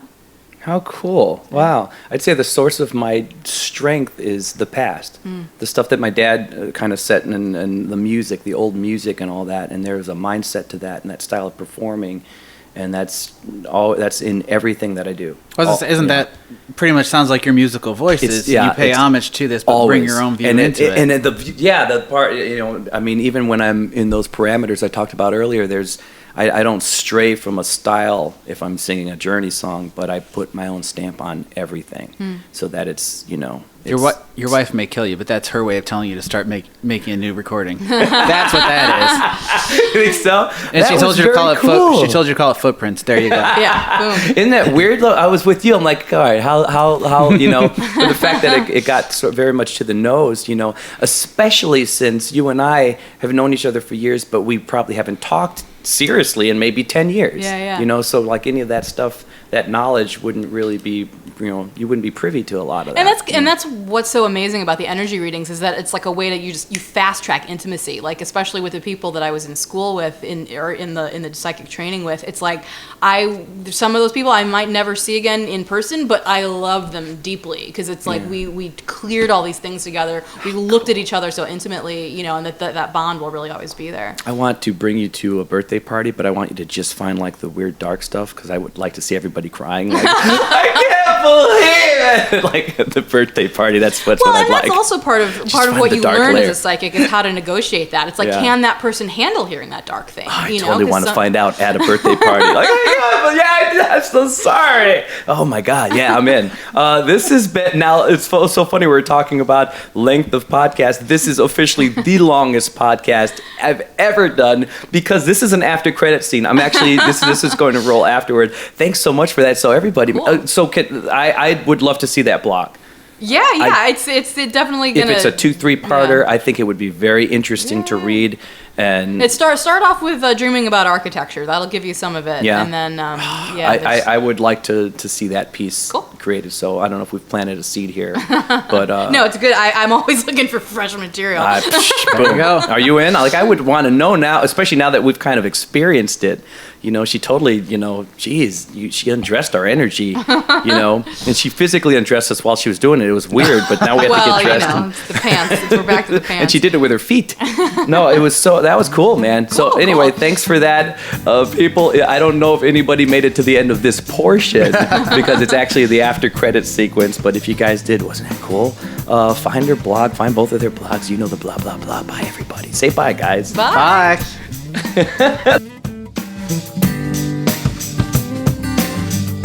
Welcome to my life so far. You'd think by now I'd be a star. I may be long-winded, but hey,